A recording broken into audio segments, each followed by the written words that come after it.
Phil, are you ready for today's very special intro song? Let's hear it. Oh my.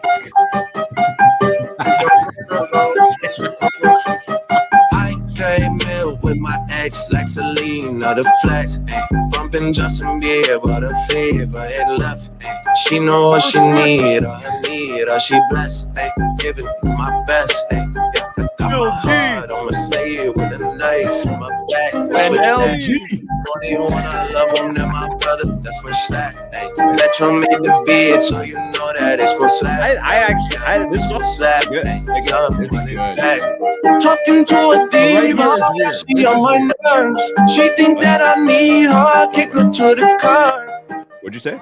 I don't know who that's supposed to be right there, but that is not when Drake goes into that like kind of verse. That does not sound like him.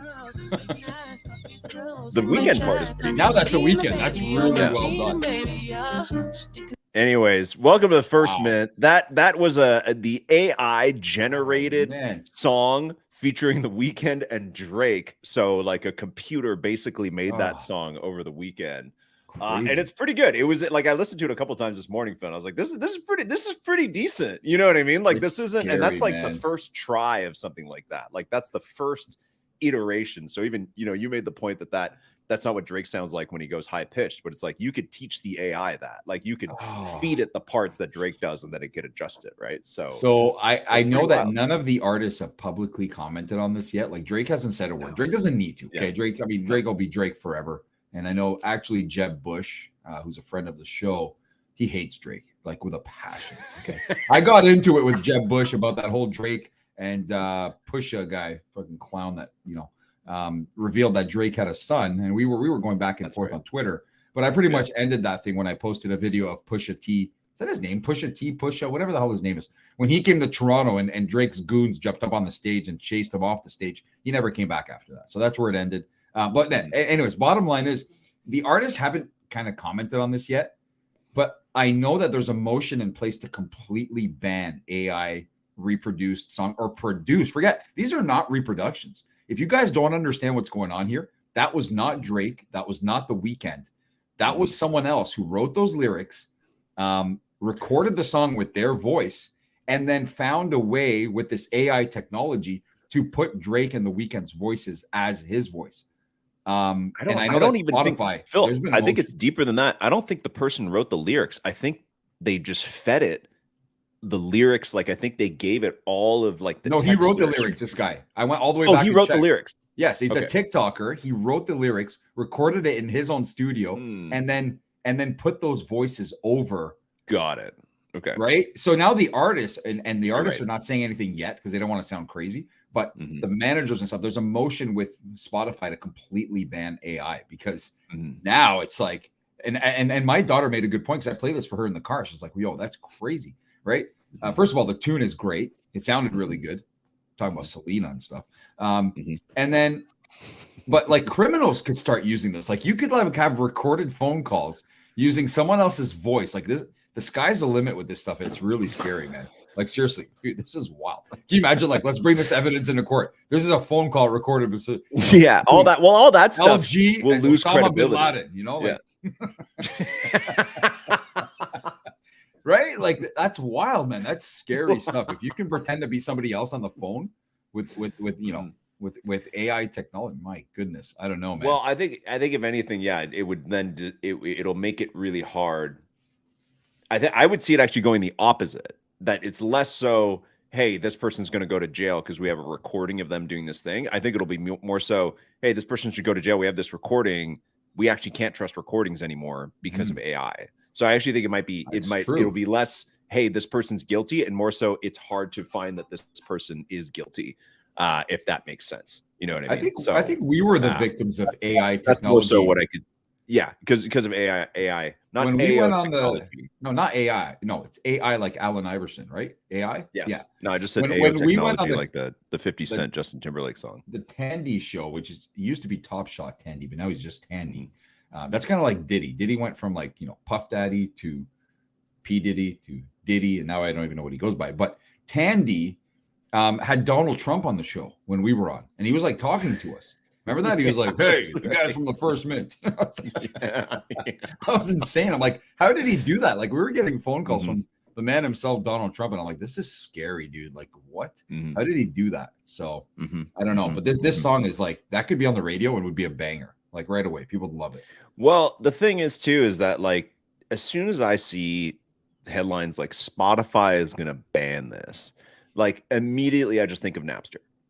Right. Yeah, because that's exactly like, that's what now I downloaded Napster songs on our home computer. If you remember that, Always. like in the basement, everybody had this somewhere in their house in the late 90s, AOL, baby. The one computer, somebody's using it. You can't make phone calls, like, but you know, and then it was always the kids, like the teenagers who'd always like be using it to its max potential. Sorry, mom. Sorry, dad. But who'd figure out all the sneaky stuff you could do, like Napster. And that was super illegal, like especially because it coincided with being able to burn MP3 CDs, which they mass manufactured blank ones for specifically that reason.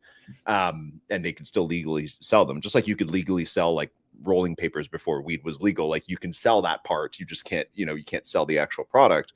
So back then, I was downloading albums and putting them on CDs and listening to them on my Discman, and it was super illegal. And I think at one point I told dad that I was doing it, and he was like, I don't know. And I'm like, whatever. I was like, Dad whatever, would keep doing still it. say this to stuff like that today. Yeah, exactly. For sure. But like and then that completely changed the music industry, right? Where it's like what the worst part was that they shut down Napster. And overnight, LimeWire and I think like Mephisto and all these other like new ones popped up because everybody was like, well, that was a great idea. They shut it down. Nothing is stopping us from making new ones.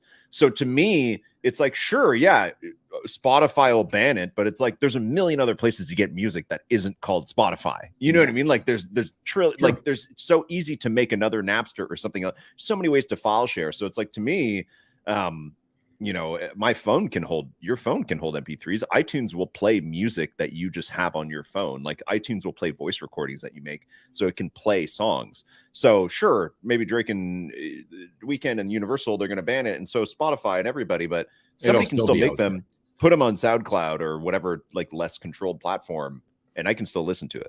You know what I mean? Like that's not, you're not going to stop that. You won't stop it. People take they're still going to do it. They'll do whatever. No, and that's again, that's like the spirit of the internet, man, is for that stuff to break current models, right? So to me, I don't know. I think that's like, I'm down to listen to some hot new AI Drake tracks. You know what I mean? Like I'll listen to that.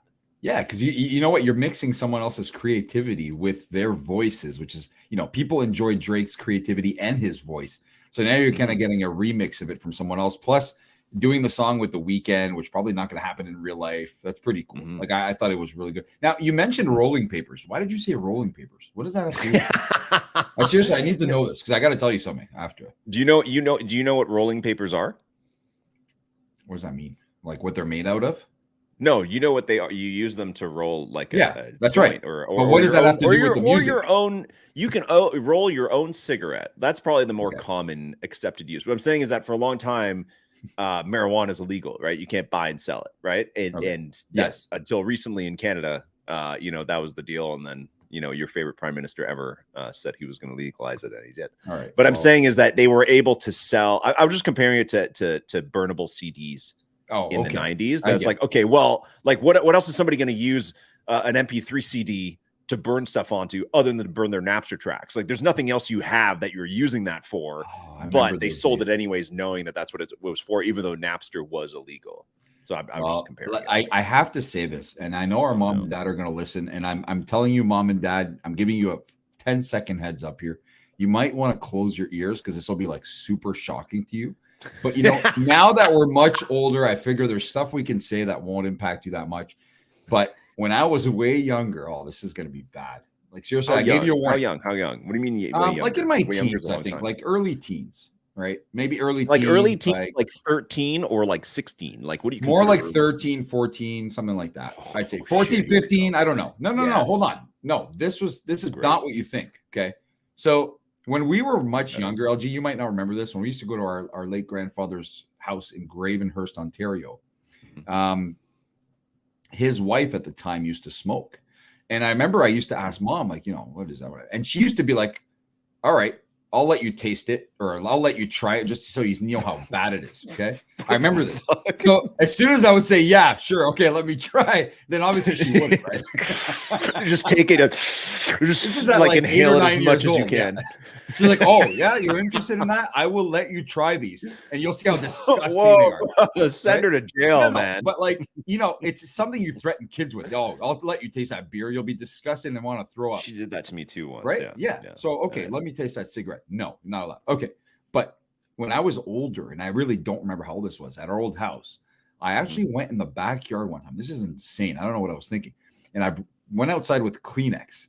Okay, this is wild. And again, mom and dad, I warned you one time that you can kind of turn this part off or fast forward. And I took some pine needles from the ground, wrapped them in the Kleenex. Okay, put some Scotch tape kind of in the middle part, and lit it on fire at the end and tried to smoke it. And did you get ripped or what? No, absolutely nothing was coming out. Like it wouldn't stay lit. But I didn't really know how these things work back then. So I kind of just, it's one of those things as a teen you do. I guess it's not that bad compared to what some teenagers now or even back then tried. So no harm, no foul. I couldn't get it to light. Like nothing was happening. The thing would light for a second. I'd get a tiny bit of smoke. And I'm like, man, the thing just went out.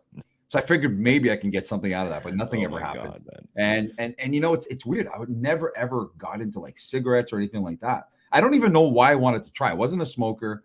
It's more into drinking when we were young and things like that. We smoked cigars and things like that, but other than that, it's not like I was dying for a hit of something. Yeah, it was just like a cool concept. These needles smelt nice. I knew that you could roll stuff. And this is in our backyard. I don't know where you were. You're probably in your room doing something, but I'm there trying to light these things. The neighbors are probably like, what's wrong with this kid, right? So I know. Hey, listen, mom and dad, I warned you guys. It's disturbing. But if you stuck around, that means you don't care at this point. So, man, that is some sick shit, man. That is pretty bad. I don't think I ever did that, but I do remember. Here's something that they sold when we were kids that by today's standards would be super messed up to sell. Like this, and this is purely like the cigarette lobby, like hard at work. Is that they would sell chocolate cigarettes, and you'd go to the store. Yes. Right. And the store by our place, the convenience store, was called the Toronto Star. It wasn't the newspaper, the Toronto Star, but the name of the store was the Toronto Star. And they sold the Toronto Star newspaper, but it was, Cracker Jacks and chips and Scotch tape, whatever you need. And lottery tickets, all that shit. A couple blocks from our house. And in there, they have all the chocolate. They've got the Kinder Eggs, coffee crisp, caramel bar, Arrow, like all the different, whatever chocolate bars people eat, like O. Henry, Mr. Big, all that shit. But then they would also have these little boxes that had like cool designs on them. It'd be like Paris or like Tokyo, like some kind of cool like little postcard.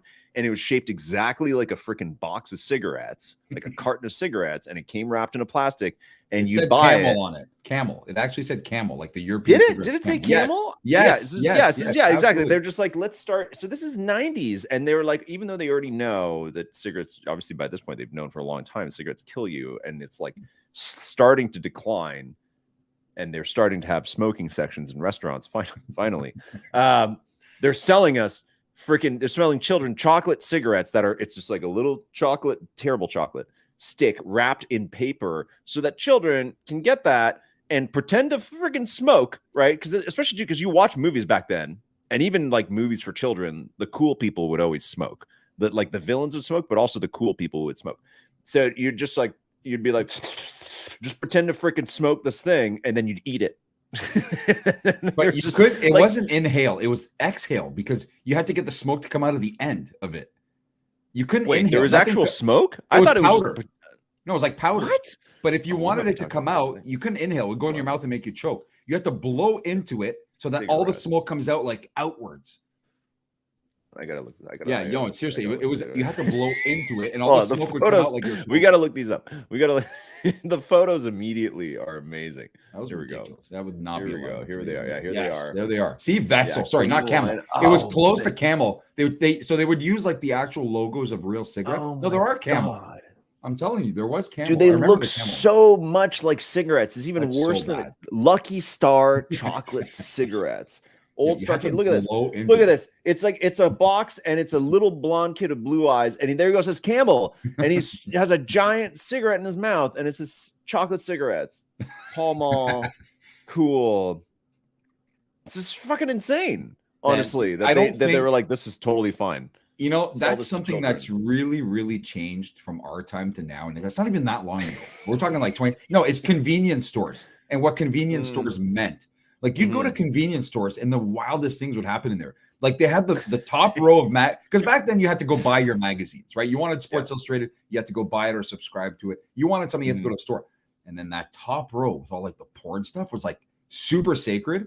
And the guy behind the counter always be staring at you if you're a teenager, making sure you don't like open one page. And you'd always open one page and take off full speed running, like out of the store.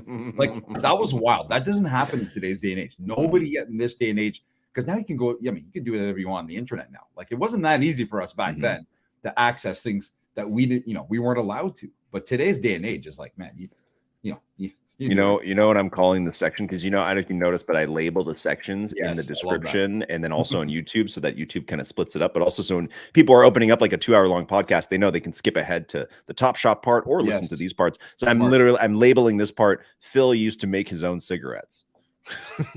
Or no, 13-year-old Phil made his own cigarettes when he was 13. Well, obviously, those chocolate cigarettes didn't do it for me, and I you needed something stronger. You need something. You needed the hard stuff because just when you were 13. What a poor kid. You would blow into them, the big poof of smoke would come out, and then that was it. Like you had to open it and eat it. There was no more smoking, right? So. Oh my God, man, that is hilarious. On that note, a couple things today. I just bought some candy packs. We always talk about the plays of the week, so I bought some just as they went on sale. So I'm going to crack those in a bit. And also, we have some other interesting candy stuff later today. There's a lot going on in the NFT space. The Top Shot redemption packs came out today, Champions Pass. So I do want to chat about that because I bought some, and I want to get your advice, Phil, on what we should be doing there. But we got to talk NBA. We got to talk NBA as well, because NBA, actually, speaking of AI, they use ChatGPT in a commercial. I don't know if you saw this, Phil. It's actually I didn't see that. Really, really fascinating. So we're gonna watch that. But before we circle back to that, while we are talking personal anecdotes, I'm gonna give you 3 guesses as to the place I went to this weekend. Okay, I went somewhere this weekend, and it's not like a name brand place. It's not like Disneyland or something like that. Like it's a type of, let's call it, facility that exists, especially in small towns. And I went to it twice this weekend. Phil, can you guess what it is? I'll give you hints as you get them wrong. Well, small town. I mean, I don't know. I don't know small towns that well. I hope it's not like a weird massage place or anything like that. I just don't picture you. I wouldn't share that on the show, even hit if up the massage place, which I have never done that. Yeah, I don't know. That's kind of weird. I bet you a lot of people listening have. But anyways, I bet you somebody is listening while they're at a massage. Well, that's actually a good question. What do people do while they're listening to the show? Because we found out, somebody told us recently that the 45-minute shows were perfect for when they're cleaning the house or something like that, right? So it's like, we got to figure out, what activity do you do when you listen to the show? Well, we're still looking for our first inmate that like open packs in prison, or maybe listens to the podcast in prison, right? Like we haven't heard from anybody yet, but we've talked about it forever. Like when pack drops were huge back in the day, we were like, there must be someone who has like their hour, they have secret phones in prisons now. That must be like buying packs. There's no way, right? And I actually saw something really funny. Now I'm going to get back to guessing where you went, LG, but before we derail this thing this early, we're only like 10 minutes in. Anyways, so the show, a very popular show here in Canada on sports TV called Tim and Friends, used to be called Tim and Sid, went off the air this week. The final episode ever aired a couple days ago. Yeah, why? Why did they go? So they claim that Tim, who's the main guy on the show, is picking up a new venture on Sportsnet Central, some story like that, which typically means we're canceling the show and just make it look like you were leaving to do something else, and we'll give you something else. Because to me, that's definitely not like a parallel move. It's kind of a downgrade to be on Sportsnet Central every night. Like, who cares? That's where you start. So anyways, as they were doing the highlight show of like the last episode and saying goodbye after whatever year's on the air, they actually showed a Top Shot pack opening live on the show, and I had never seen that. I was like, what? They were ripping packs on the show? I've never ever seen that. Like, I don't remember that. Like, they were going crazy. This is back when Top Shot was just booming. They were opening and getting like Lucas and like throwing themselves off their chairs and shit like that. But I didn't know. I was like, wow, that's crazy. Okay, so let's guess where LG was this weekend in his tiny little town where like bears walk around in his backyard. The Bears are back. The Bears are back. I saw a lot of bear videos. The Bears have returned. Yes. Yeah, the Bears have returned. Yeah, and I'll tell you this. I okay, you know what? Maybe need this is too much of a here, hint. That's tough. But I went to a place that the Bears love. You went into a cave? No. All right. That's guess number one. Did you climb trees? Nope. That's guess number two. You get one more. I said it's like a thing that you went dumpster diving. Very close. Very, very close. I think we could almost give it to you. I went to the dump. Twice. That's close. Yeah, bears must love the dump. It's close, and also the dump is close to my house. And actually, what are you throwing out? Phil, what are you throwing there out are two dumps. There are two dumps in this town. There's one dump, which is where you bring like your yard trimmings and stuff like that, because the garbage trucks here are very picky about what they pick up, right? So it's like if you have like a bunch of branches and leaves and shit that you cut down from your property, there's no truck for that. You have to put it in your car and you have to drive it to like the green waste dump. And then beside that, the other part of the dump is like all the fancy recyclables. So things like light bulbs and styrofoam, all that kind of stuff that can be recycled in some way. So that's the first dump. And then the other dump is the actual landfill. And to get to the second dump, the first dump with all the or recyclables and green organic waste is in town. Like it's very close to town. Like it's near Tim Hortons and near the climbing gym. But the other dump, the landfill, is way up the mountain. So you have to drive 20 minutes up like a gravel logging road to get to the other dump. So way up above town is where they put the landfill full of just total random shit. So if ever there's a landslide, it's gonna be full of junk. Fucking like in Star Wars when that guy's stuck in the junk. Remember that? Yes. What movies? The trash compactor. All I remember is exactly what it feels junk, like. And that stupid snake keeps coming up. Well, here's the real question, though. That stupid snake. Remember that? The snake that comes from underwater and grabs you? Yeah, of course. Yeah. When you guys go to the dump in your area, do they weigh you on the way in and then weigh you on the way out? Is that how it works there too? The green waste one, yeah. I dropped off 70 kilograms of yard waste this weekend. I've heard the most insane stories of people going there, and I did go a couple times just to help a friend get rid of a bunch of stuff. I've heard of people actually taking dumps in the dump so that they weigh less on the way out. Like some people, no, I'm serious. Some people did like an hour of push-ups and running around and stuff like that, like trying to shed weight. It must cost like $1, but people are obsessed. So is that what you do? Does it cost a lot? I don't remember how that works. Does it cost you a ton to just dump stuff? Because what people have started doing here, actually, you see it everywhere, is they dump their shit everywhere on the side of the road. We're not talking a bag of garbage or a cup from Burger King. We're talking, I went down the hill in the forest the other day, and there's literally an entire couch and shit like that someone launched off the side of their truck into the forest, man. I know. What is that? But it must be because of the cost. I assume it's the cost of dumping stuff, right? So I don't know. Yeah, I don't know. I don't know about that. I don't know about just straight up throwing couches and stuff like that. But that's why we have the second dump up in the forest or up on the mountain. Is that's where you can dump your couches and your stuff like that. Okay. So actually, as I went to the dump, I went to the green waste dump and then the recycling dump, and then what I have to do, those are back-to-back days, Saturday and Sunday. And then today, once we're done recording, I have to drive to the dump all the way up the mountain to get rid of actual appliances and stuff like that we just don't need and that are not suitable for a thrift store. So anyways, based on where you live, my only vision of you going to the dump is you have a great chance of seeing the Sasquatch. Seriously. Yeah. That's the kind of videos we see is the Sasquatch. Somebody brought that up again the other day, that because there's an animal somewhere in the world that was spotted on someone's camera over the weekend. I think it's Montana. And experts have been losing their minds for 24 hours trying to figure out what the hell that is. It's a species they have never seen. And they're comparing it to Bigfoot. Seriously, they're it doesn't look like Bigfoot. It looks like kind of I don't know, it looks like a big anteater. But it's on people's cameras, and they've never seen that species in their life. Never seen it, hey? Yeah. Never seen it. That's good. That's good. I mean, it's good. The human race extinguished so many species over the years. So it's good if there's new stuff coming out of nature. Then it's obvious that animals are hooking up with other kinds of animals, and yeah, that's what climate change is doing, man. It's forcing them. It's forcing them. Actually, there is an animal around here. So there is an animal that exists that is a result of climate change, especially in British Columbia, and it's called the spirit bear. And this is the rumor. I think this just happened on its own, but I think that people like to say it's because of climate change. It's basically a grizzly mixed with a polar bear. Damn. Right? So there's three kind of main types of bears, right? There's just a normal black bear, then there's a grizzly, which grizzlies are way bigger than you think. If you've never actually seen one in person, they are way freaking bigger than I think most. Like I've seen people on the internet be like, I could fight a grizzly. It's like, no, you couldn't. Like it's so much bigger than you think.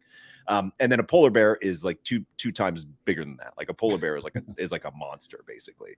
But polar bears are way north. We don't have them around here. But in the middle of British Columbia, there are now spirit bears because the polar bears have come so far south in search of food, and grizzly bears have gone north enough that now they've intermingled. They're together now. So now there's a type.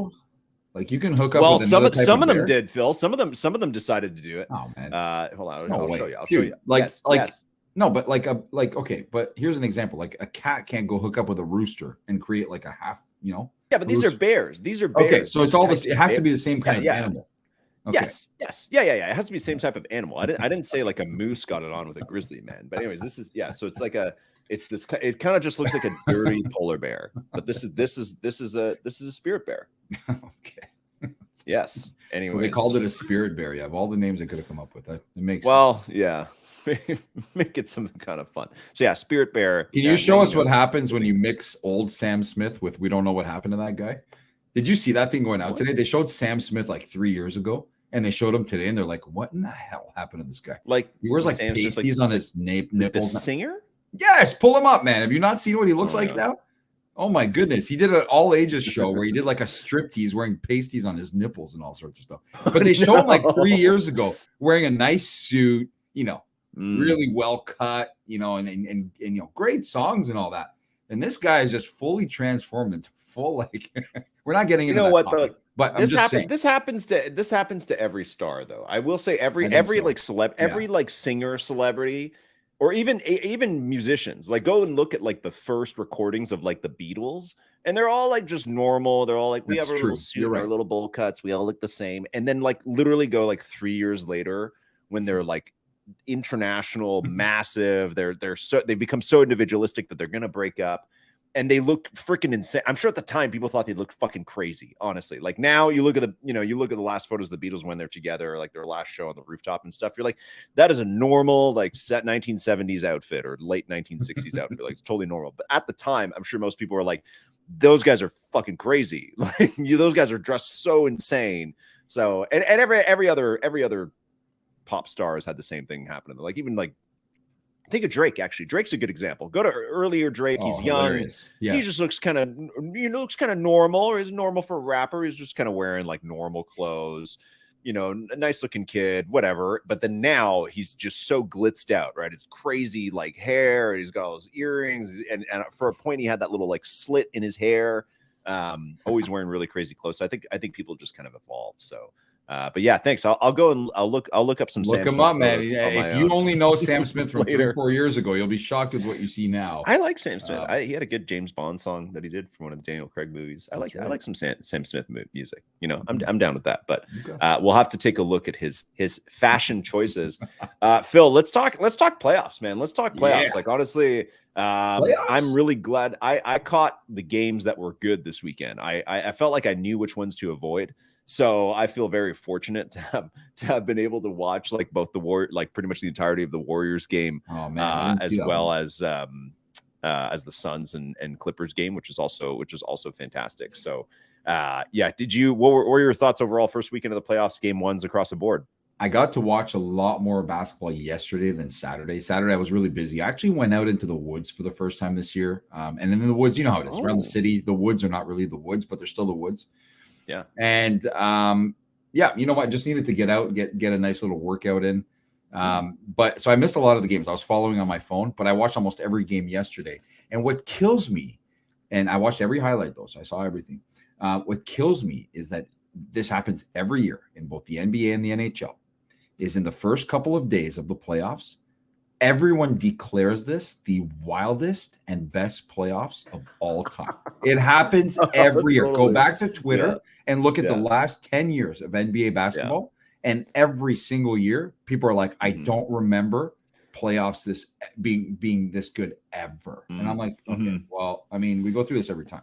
So obviously the first round, super exciting. Okay. Underdogs always have a better chance in the first round, catch teams off guard. Teams haven't played it, like the top seeds haven't played in like a week and a half. That's right. Exactly. So, and you kind of have to expect the unexpected. So a couple of things that I saw coming. I saw the Clippers winning the game yesterday. I didn't make this public, but I haven't seen the Clippers play. And I actually wrote this in our Discord. I'm like, when I was watching the game, I'm like, I haven't watched much Clippers basketball. But is everyone on this team a scrub aside from Kawhi? Like, who are these guys? They suck, man. Like, hey, man, Norm Powell. I like Norm, but he didn't play for a long period of time there in the third quarter.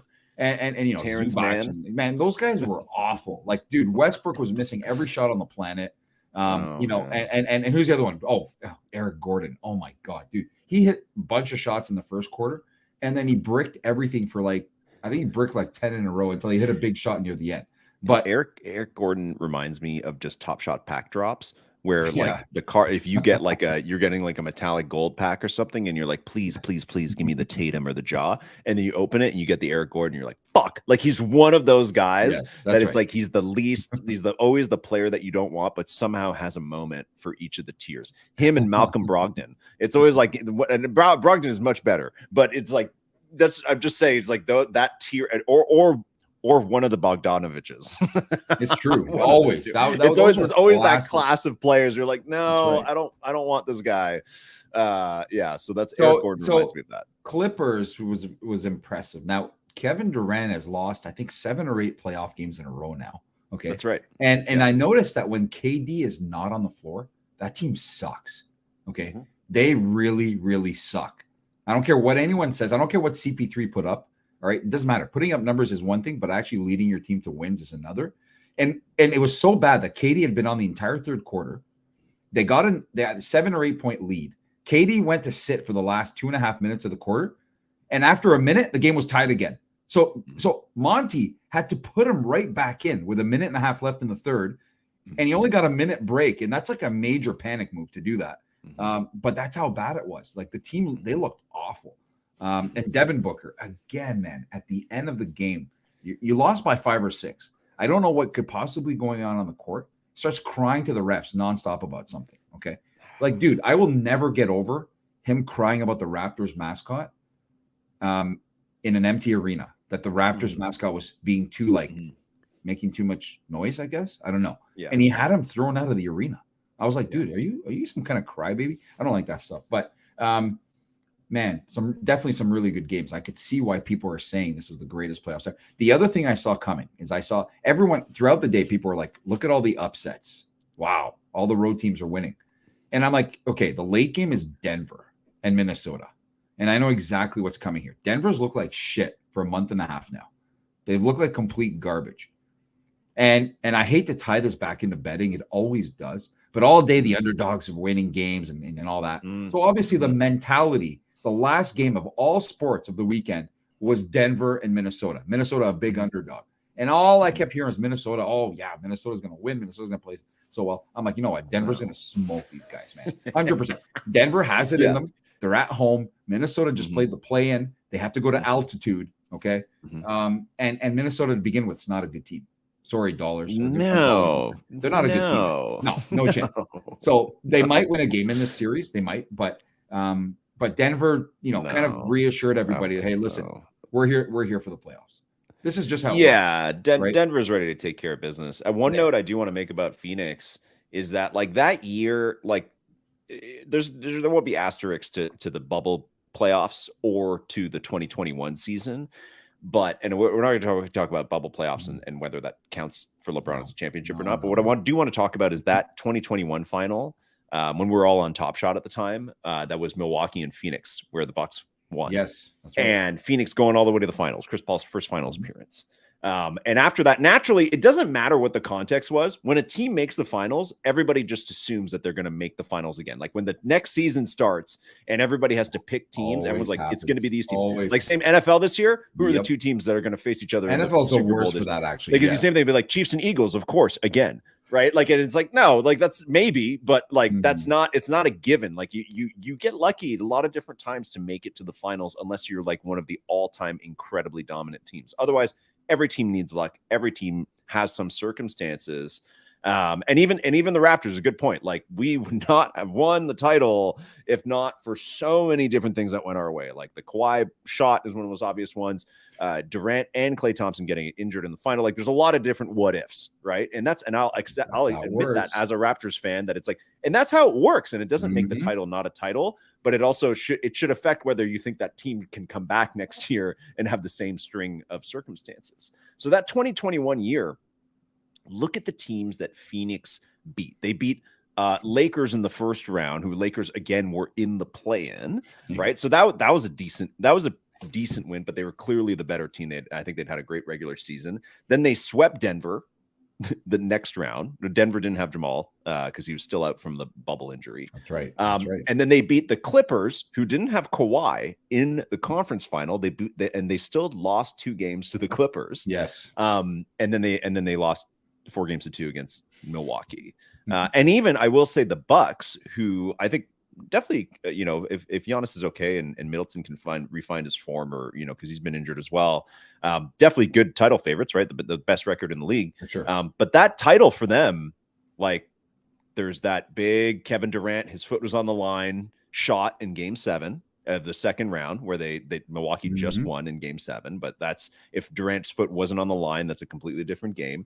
And then they, in the conference final, Eastern Conference Final 2021, they beat Atlanta, the fluke Hawks, who somehow got by the Sixers in the previous round and then beat the Knicks in the first round. So it's like, even that final is like, well, that's not necessarily, and again, a lot of different things are going to happen. A lot of injuries already to start a lot of the series. I'm just saying is that it's like, assuming that like Phoenix is this championship team or this finals team, and now they've added Durant, to me is a huge assumption to make, that they're just this ready-made team, as proven by as soon as Durant left the floor. It was like, this is not a team necessarily ready for this.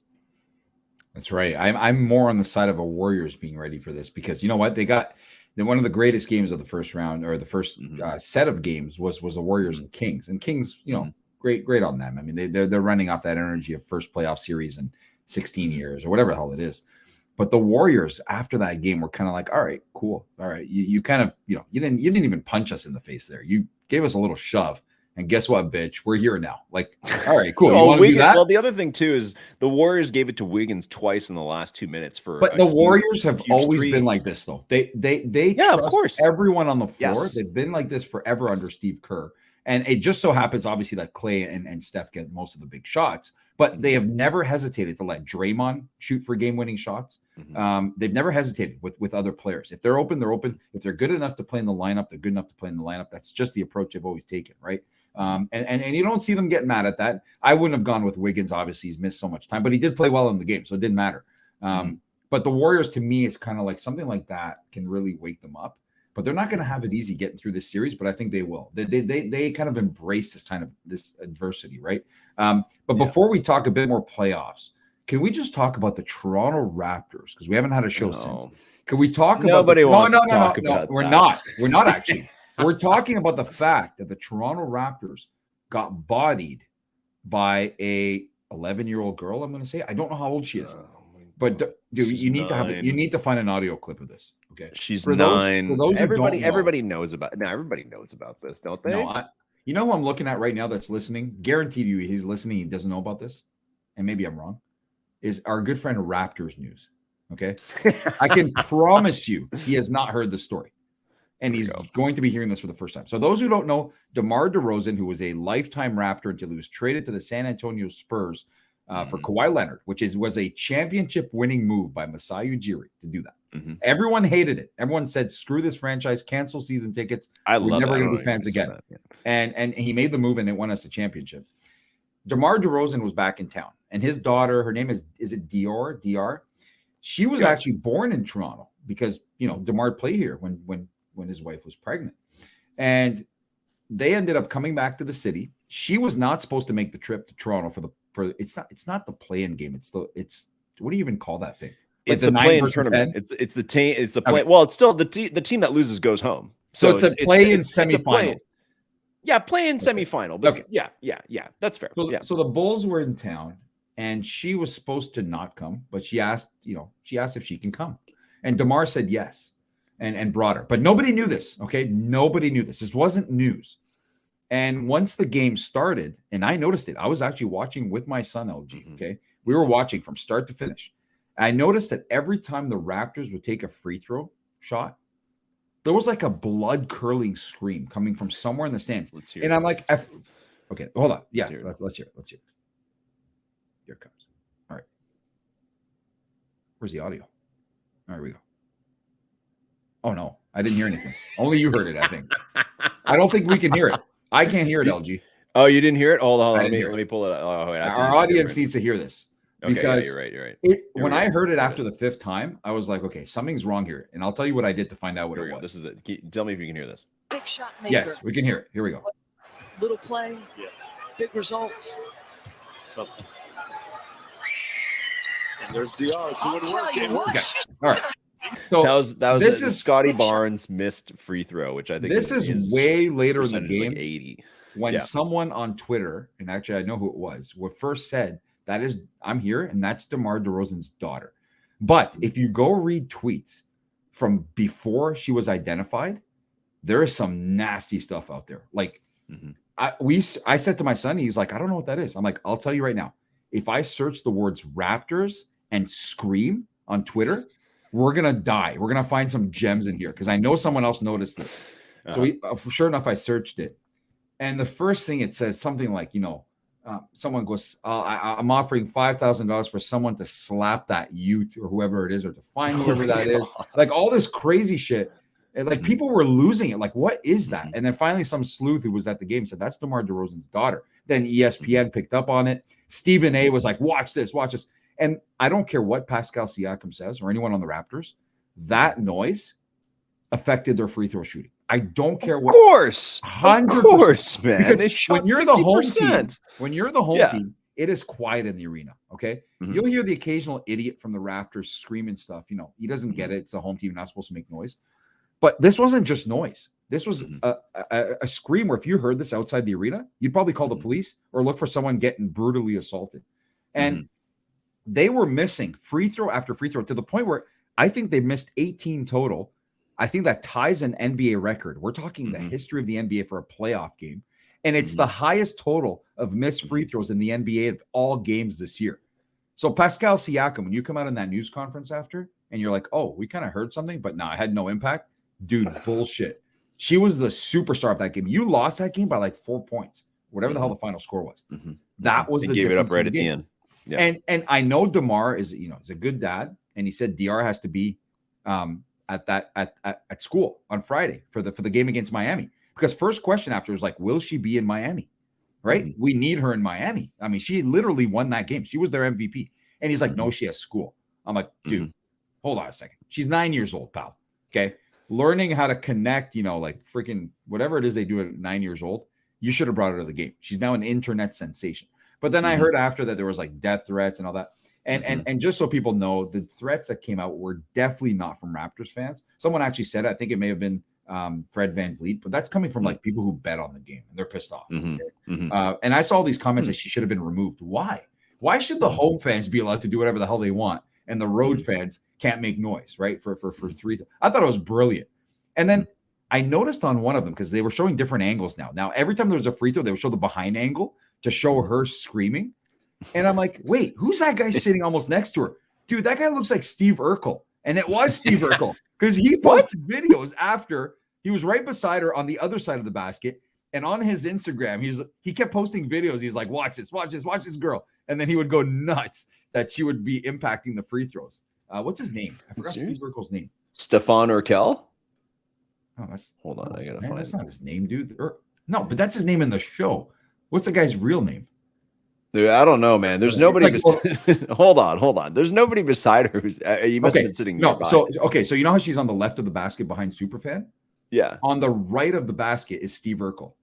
And Okay. I actually saw it on TV, and I'm like, that's Steve Urkel. And anyways, he posted a bunch of videos of her, some of the first videos from like a fan Jaleel perspective. White. Yeah. Hold on. Yeah. If you look at Khalil White and you search DeMar DeRozan daughter, you'll find his videos. He posted videos. And he put himself in the videos. It's like, hey, it's me, Steve Urkel. But dude, she oh my god! I don't know why he was kidding. Oh, we were pulling this up. Hold on, we're pulling this up. This is oh my I god. saw him. I didn't even know this. I'm like, Steve Urkel's there. Here we go. This is Jaleel White's Instagram from last week. I heard Khalil.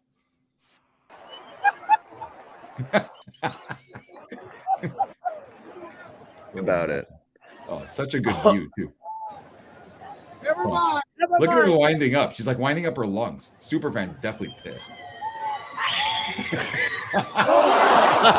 hear the crowd? You hear the crowd? The crowd was insane. They're like, wow, another missed one.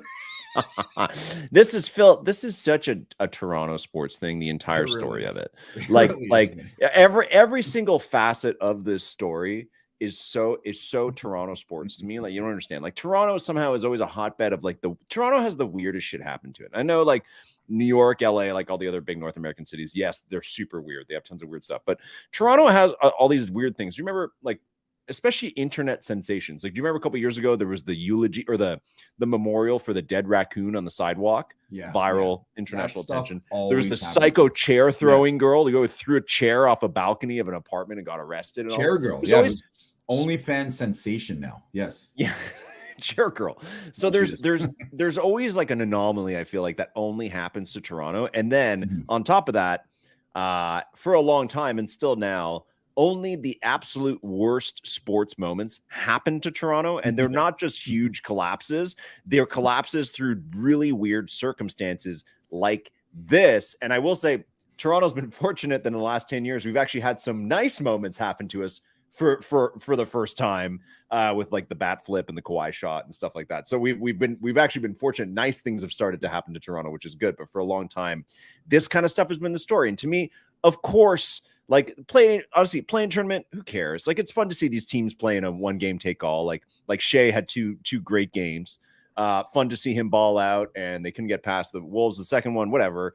It's fun, but of course, Toronto would have something super freaking weird happen to that game, and they would lose like a 20-point lead because they can't get over the fact that a 9-year-old girl is screaming at them when they take free throws, even though they travel all over the league and people wave all these little sticks and all these wacky things at them every single time. You literally train to take free throws. That was my point. Like to me, it's on the Raptors. Like, if you can be like derailed by a child screaming, like that's you don't deserve to go to the playoffs. Honestly, you don't deserve to go face the Bucks and get obliterated. Like, you don't deserve 2 extra home games after that.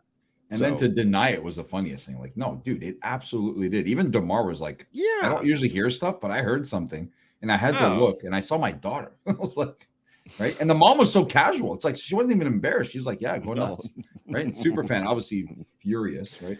So, but you're right. You're right. Yeah. We've spent way too much time talking about this, but it is very Toronto for this to happen. Just like when that guy threw the beer from the stands a couple years ago. Oh, Jeff Fagan. Yeah, Jeff Fagan, man. Oh, we gotta look and he took off running, and like the biggest like internet investigation went on where people were like, doing stills of who it was that launched that beer from the stands. So that was another that was like a wild card game or something like that. That's another classic Blue Jays Toronto psycho thing, is that it was like some kind of, the new wild card rules. The Jays have a chance now, being in a hard division. And it was like some play-in game against like the Orioles or something like that. Like, it was I think it was like they were tied at the end of the season. They had to do a play-in to go to the next round. Exactly what it was. And I think it's a game where Edwin Encarnacion hit like a clutch homer in the 8th or something like that. It was the year after Bautista bat flip. But like midway through the 4th inning or something like that, Orioles outfielder, I can't remember who, goes to make like a routine pop fly catch, and a freaking full ass tall boy lands like right beside him. and everyone freaking snaps and tries to figure out who it is. That guy like lost his job. Like they eventually figured out who it was. But that's the kind of thing. It's like, yeah, only in Toronto, and we're lucky we won that game because not because the Jays didn't play well, but because that's some bad karma that should have come back around to them. But he ended up being like a newspaper editor or some story like that. Yes, like, that's what he was. Yes, yeah, like he was some newspaper editor, and he got fired right away for that's embarrassing. But that went on for a long time where nobody knew who the hell he was. And people are like accusing all the wrong people in the video. It was wild. I loved it. I was trying to find who it was too. You just couldn't see. It was like ducking behind like women, and he launched the beer can. And you're right. It became the bigger focus in the actual win. Like this is all they talked about. ESPN talked about it. Everybody talked about it. So I'm shocked that Steve Bartman did not happen in Toronto, because that would have been another thing to happen. Right? Bartman, man, I forgot. That's like pre-internet, man. That's when like you could like he had to go on talk shows because there was no other place for him to like have a voice. Oh man, Steve Bartman, that's a classic. What year is that? Those Cubs, like 2006 or something like that? Steve Bartman was it Moises Alou was like the outfielder? If my memory serves me right, the outfielder that he robbed Steve Bartman. Was Moises 2003. It was 2003. Is it Moises? What was his kid's name? I can't remember, man. So this was it was Moises Alou trying to catch the ball. Yeah, so this was in the 2003, I guess, like NLCS or maybe wild card series or it's NLCS, and it's game 6, and the Cubs sucked, and they were winning the game 3-0. They were up in the series 3-2, trying to break their 100-year curse or whatever it was. And Moises Alou goes to make a foul ball catch, and Steve Bartman gets in the way. And I think that was the first like really hyper prominent example of a fan getting in the way. And then another example of that, Phil, I know you know what I'm thinking in Boston, a similar incident with the pizza. Oh my God, that is my favorite video of all time. There's no better sports video because this fan's actually innocent. He interferes with the play in Boston before you roll it at Fenway. And like everyone's laughing, beer went flying everywhere. The player didn't get it. Nobody got the ball. I don't know what happened. And then there's about 5 or 6, 7, 8 seconds that pass by. And some lunatic, like 5 rows back, is so mad that this fan interfered with the play that he takes his giant slice of pizza. Like huge. An unreal, like I didn't know they sold slices that big at stadiums. Yeah. And does a single hand like toss, like to the point where the odds of actually hitting the person he's trying to hit would be maybe 1 in like 1,000. And he smashes the guy right on the shoulder. The pizza rolls off the guy's face, hits other people. And the guy who gets hit by the pizza doesn't even turn around and want to fight. He has no idea where the hell this pizza came from. But he looks back like stunned. I don't know if he was more stunned by the pizza hit or by dropping the ball that he interfered with, but this kid was stunned. I love this video. I can't contain myself when I watch this. Here it is. So well, we need some audio. I got to make sure. I got to make sure. The announcers are like, the pizza. So this is like, I think it's a cold game too. This is like in April or something.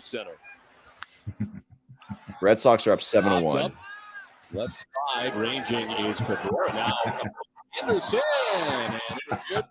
Oh my God. No, guys, it already happened. Right. It already happened. The guy launches it like hard, man. Look, he doesn't know who hit him. And to be fair, everybody's reaching for the ball. Like literally 20. It's landing in foul ball territory, so they should get out of the way. But we need a replay here. Watch. The pizza comes into the picture. Really everybody's reaching for the ball. No, that's fair game. Here it comes. Yeah. Here comes the pizza. Watch this. Beers everywhere, and then bang. What was that came flying in? He's not even the guy who touched the ball either. He's not. It's his buddy. But why is the other guy so pissed? Like, the ball was in the stands. They didn't reach over anything, right? No. That was brutal. That's not correct. I love it. Let's get the replay of the slice of pizza. There's a slow-mo of it. Here it is. Here's the guy. The guy hucks it. Watch this. Look at that. Look at the rotation. Bang! You just bought that pizza, dude. Probably like $12, man. What's he so mad at? I love this angle. I love when it just comes out of nowhere. Yeah. Now they're cleaning him up. Now they're cleaning him up from all the pizza that landed on him, and now he's mad about the pizza. Yeah, because I think after they argued about the pizza throwing, that became the thing. Yeah, because when you get hit with something where you don't know where it came from, you kind of just play it off, right? One more time. Well, it's embarrassing. Slow motion if we can, and here's the Patriot. Here it comes.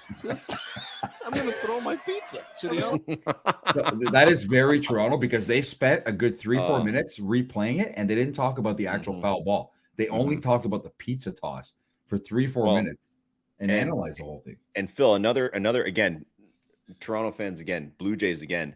If you remember the Bautista bat flip, what happened next is that Bautista rounds the bases. He does the bat flip.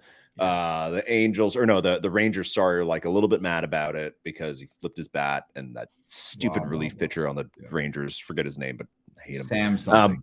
Yeah, Sam whatever. Anyways, and then Encarnacion's like in the warm-up spot or whatever, the batter up spot. What do you call it? What's on deck circle? On deck. He's on deck. He's on deck circle. and then beer. I think like beers start freaking landing on the field or something like that. Like people like, and then the players have to like reach up and be like, please stop throwing things. And it's insane because the Jays, they're at home. They just hit like the most majestic home run ever. And the fans are mad. Like that's the most Toronto thing. It's like you're just at one of the most classic moments ever. And you're throwing beers on the field. Like it makes no sense. And then that was the time that they said that somebody hit a baby with a beer. Do you remember that? Yes, I do. And the TV crew's trying to find who has the baby and who threw the beer. And the cops are all standing there and people are pointing. And it was such a long, like stupid delay. That was just so brutal. So anyways, it was a classic. Good times, man. There's some real sports classic. That's always fun to go over. Hit the baby. Somebody hit a baby. Oh, so good. They tried for days to try and find who hit the baby with the beer.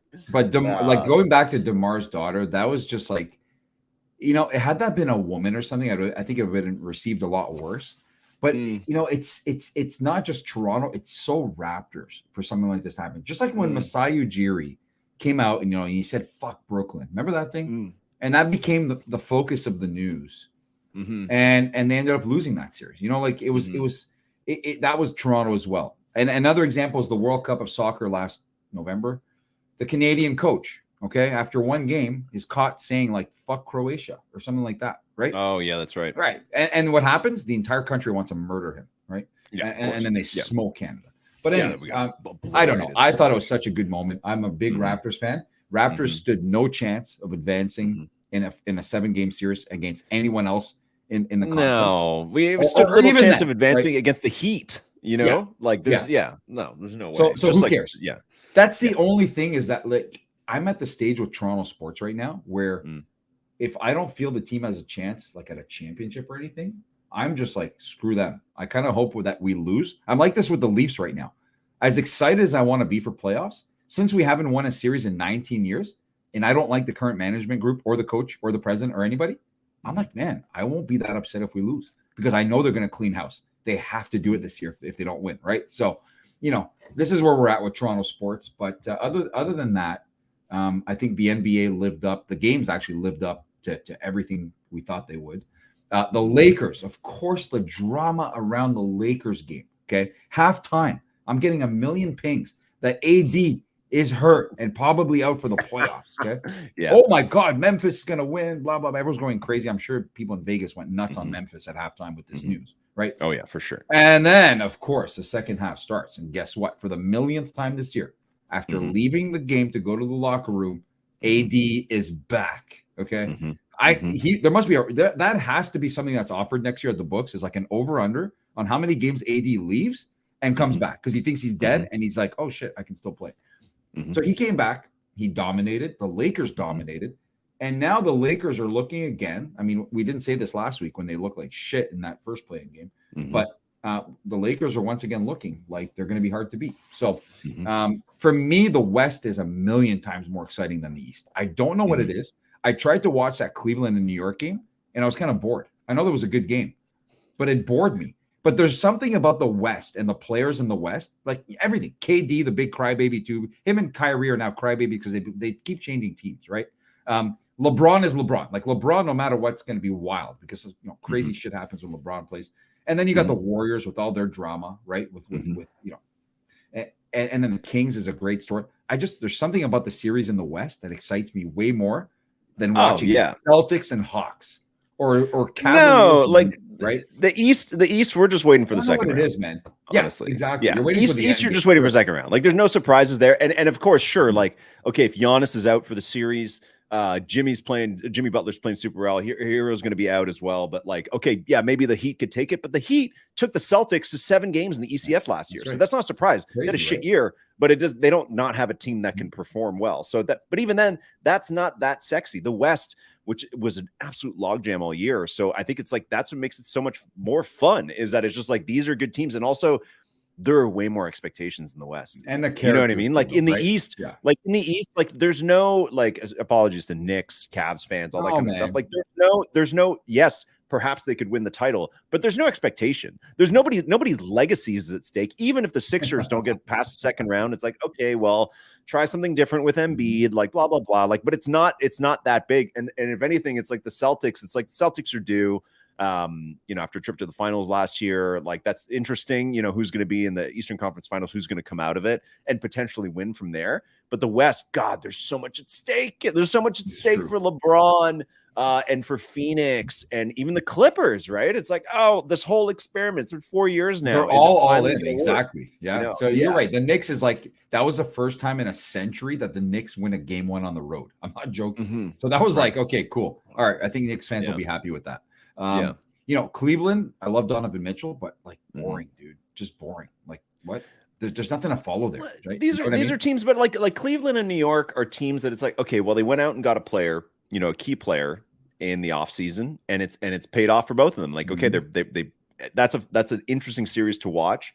And then the question after that is, will the winner get steamrolled by the Bucks, or I guess maybe the Heat? Who knows? Still interesting, but there's something about the West. I agree with you. It's like, I think all eyes are on the West. Every game, the storylines just seem way more amped up. Like the Suns versus the Clippers to me is super interesting, right? Because it's like you've got Kawhi, and it's like last night, like I feel like most people forgot. It's like, oh shit, that's right. Like Kawhi is a playoff master, dominant, and he can just find a way to get a bucket in ways that like God just doesn't exist anywhere else in the league, right? And I think that people kind of forgot that in the last couple of years through his injuries, right? He's a funny player, man. He looks out of shape all the time. I don't know. It's the way he looks exhausted. He looks exhausted at all times, but he gets it done regardless. It's so weird. Conserving energy. Did you see it's all a big hustle.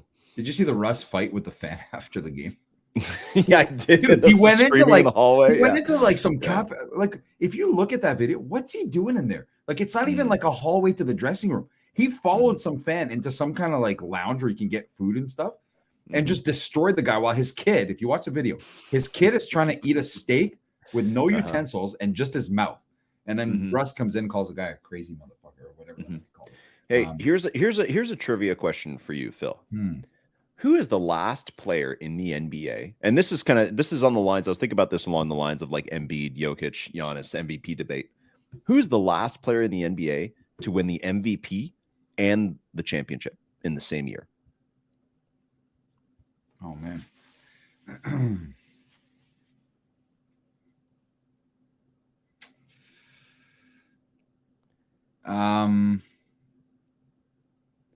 I don't know. This is obviously not something that obvious. No, and this is an interesting thing, right? Because I find in a lot of leagues, and mainly like, let's say NBA, NHL, you have like players who are incredibly good. When they get to their prime, they start winning MVPs, but they haven't necessarily figured out how to win a championship yet. Right. Yeah, so someone like a Tatum is kind of on the brink there, where it's like, yeah, he could easily be an MVP next year, but hasn't figured out that championship hump. Giannis is also a good example, right? Dominant MVP for a couple of years, but didn't have a title. Now has the title, and maybe has changed his style a little bit. Team has changed a little bit. But it's recent. It's recent. I was gonna say I don't think Ben Wallace won an MVP. I don't remember that. No, I thought it was gonna be something wild like that. Than you think. It's more recent. There are a few recent ones, more recent than you think. Well, Giannis, no, not Giannis. How is that possible? He won MVPs, but not the years. Really? Like his championship year was the Jokic year. Okay. I think. Yes. Yeah. Don't tell me LeBron. Yeah, no, Steph in 2015. Steph won MVP and champion. And in 2013, LeBron did the same. And in 2012, LeBron did the same. So the two championship years for the Heat are the 2 years that LeBron won MVP. And then Steph's 2015 MVP is also when they won. And then before that, like you go all the way back down to Shaq as the last player before them. And then before that, it's like, Jordan like 4 different times. And then before that, it's like, friggin' Larry Bird and like that, you go pretty deep back. Man. Oh no, sorry. Tim Duncan. Tim Duncan's in there before Tim Shaq. Duncan, So 2003, Tim Duncan is MVP and champion. And before that, it was Shaq in 2000. And then you go Hakeem did it, one of Jordan's off years. Magic did it in 87. Moses Malone has one, 1983, but still a pretty rare thing. So that's actually, to me, something kind of interesting, that it seems less likely than not for somebody to win MVP and champion the same year. So that gives you, I don't know, another statistical thing to munch on for the that's Embiids pretty cool, and the man. I Jokic's. did not know that. But one thing I do want to say before we wrap up on this first round of the NBA playoffs is a lot of people in the play-in were kind of pissed at the way Shea played in the second game and in the game against the T-Wolves. But what people don't understand, and this was a genius move by the Minnesota Timberwolves, is that Shea's first game, for those who don't know him as Shea, we're talking about SGA here, Shea Gilgeous-Alexander. His first cousin, not second or third cousin, his first cousin, Nickeil Alexander-Walker, plays for the Minnesota Timberwolves. And I told my buddy Brandon, who's a beat writer for the OKC Thunder, we talk all the time. I said to him, the worst thing that could happen for the Thunder and SGA is for them to play a team that has Nickeil Alexander-Walker on it. Because not only were they first cousins, but they grew up together. They spent hours and hours and hours on the court with each other from a very young age. So if there was one person in the NBA who was going to be able to either contain or at least slow down SGA to start a game like he did, it would be him. And guess what Minnesota did? He's not a starter. I don't think he started a single game this year, except maybe when they had injuries. And they put him out there. They put him out there, and they put him on SGA, and he completely shut him down to the point where the T-Wolves kind of controlled the tempo early. And you could tell SGA was super frustrated. And that was his cousin. And even though they're really close with each other, you could tell there was this fire inside of Nickeil that was just like, dude, I am not letting you do shit today. And guess what? I'm going to tell my whole team how to beat you. So that was just one of those like coincidence things in the NBA where it's weird because Nickeil is not even like a top player or anything, but it was one of those weird things where like, I bet you SGA at some point was like, man, I wish we had played anyone. Give us anyone in this league except these guys, because we've beat everybody this year. We beat some really good teams. But facing my cousin, he knows everything about me, and he's had that competitive nature for his entire life against me, and he knows probably how to defend me. He did such a good job. He was actually a really crucial role player in that game, and I was like, man, it's just one of those bad luck things, right? But OKC's got like 80 draft picks in the next 5 drafts. They've got I think they've got something like 7 top 10 picks in the next 3 drafts. It's something obscene. It's insane. Yeah. And, at what point do you kind of try and get some bigger assets with that and some bigger name guys to come play with SGA and all that, right? You're not just going to keep hoping these guys all turn into superstar players, these draft picks, because a lot don't. Go look at the last 10 drafts. A lot of top 10 are nobodies, right? And they'll need some veteran help to help them develop as well. And don't forget, the Thunder also didn't have Chet Holmgren the entire year. That's true, man. Right. Which again, a lot of people, these lanky 7-footers, might be a little fragile as proven by the fact that he didn't play. But still, you know what I mean? Like that's still something that you could trade away based on the prospective value alone. Right. But somebody who could compete with Victor next year for Rookie of the Year. Right. As well. So, a lot of the way, if you consider that they got SGA and a bunch of those draft picks for Paul George. Oh, I know. It's pretty hilarious, honestly. Like if you were choosing a franchise to begin with right now, and you were looking at either the Clippers or the Thunder, Thunder definitely looking a lot better. And again, that's there's no way to anticipate that Paul George and Kawhi would kind of alternate different injuries, even like this year. But has not panned out the way I think the Clippers wanted it to. If I'm sorry to say, but if I'm an OKC fan and it didn't work with Russ, the Beard, and KD, I don't think I'd have hope for anything working, to be honest with you. You know what I mean? Like Yeah. Man, I don't know. That's tough to have had It's that. tough. Well, it's tough. know? They weren't MVPs until they split up. You know what I mean? It's not like, I think by the time Durant won his MVP, I think Harden was already gone, or that was his last year on the team or something like that. So, yeah, but I mean, that's another good point too, right? That it's like Shea is like top 10 MVP voting, maybe, right? Like he's obviously not going to win, but could get a couple, third, fourth, fifth. Do they vote for fourth and fifth place or just third place? Yep. Whatever. Yeah. He's on people's ballot, right? So, and could take another leap next year. And maybe that's a good lesson for Sam Presti, is just to not just wait and let these guys develop, but to make some hard decisions and trade some of them for some veteran guys looking for a new landing spot, right? Especially considering that they have like literally everything that they need to make that happen. That's exactly it. Yeah. So rather than wait around for them to kind of like leave one by one, like the Thunder. Well, that's what I mean, right? Yeah. Well, it'll be interesting to see what they do, but that's definitely a team in the future. I think if they can add a few pieces, like if you're thinking of these players that are looking to move teams, like these top name guys, this thing could get real interesting, man. That team is, they've got some really good players. So, man, we're look how much we've had to discuss based on only 2 nights of action. Right? Like we're not even in. No one's played a game 2 yet. Yeah, and we're still talking about the play-in, which is fantastic if you ask me, even though a lot of people don't like it. And we're still talking about more storylines again based on these teams, which is what the NBA is all about. So, did you let's talk NFTs. Have you grabbed any Top Shot packs today? Because the drop went live about 4 hours ago now. It's called, I keep calling it the Redemptions, but they're called Champions Path. We documented this on Twitter in the newsletter last week, but just to go over it again, this to me is a really fantastic mechanism that they've come up with, which is basically you pull a redemption moment and it's of a player like a Tatum or Steph Curry. And what you can do is, as that player progresses through the playoffs, you burn that redemption card basically for a moment from each round. So you can burn it for a round 1 Jason Tatum, or a round 2 Jason Tatum, or a round 3 Jason Tatum, if he makes it that far. So then the further teams go, the more rare their moments get. The scarcer they get. They're minted to 5,000 each. So if you get a 5,000 DeJounte Murray, then that'll probably never get split up across rounds. Very unlikely that the Hawks will make it through the first round. So that's kind of like the lower end of the poll, versus the higher end are the championship favorites. So right now, actually looking at the marketplace again, this dropped 4 hours ago. Let's go take a look. Let's go take a look, because I was extremely busy today, and I'm like, okay, I'm kind of panicking. I really want to buy one of these. No, there's tons of packs left. I went to look in my head. I was like, there's only 8,000 or some story like that. And I went to look, and I'm like, hold on. It says 71,000 packs left. Yeah, no, I think I'll chill for a sec.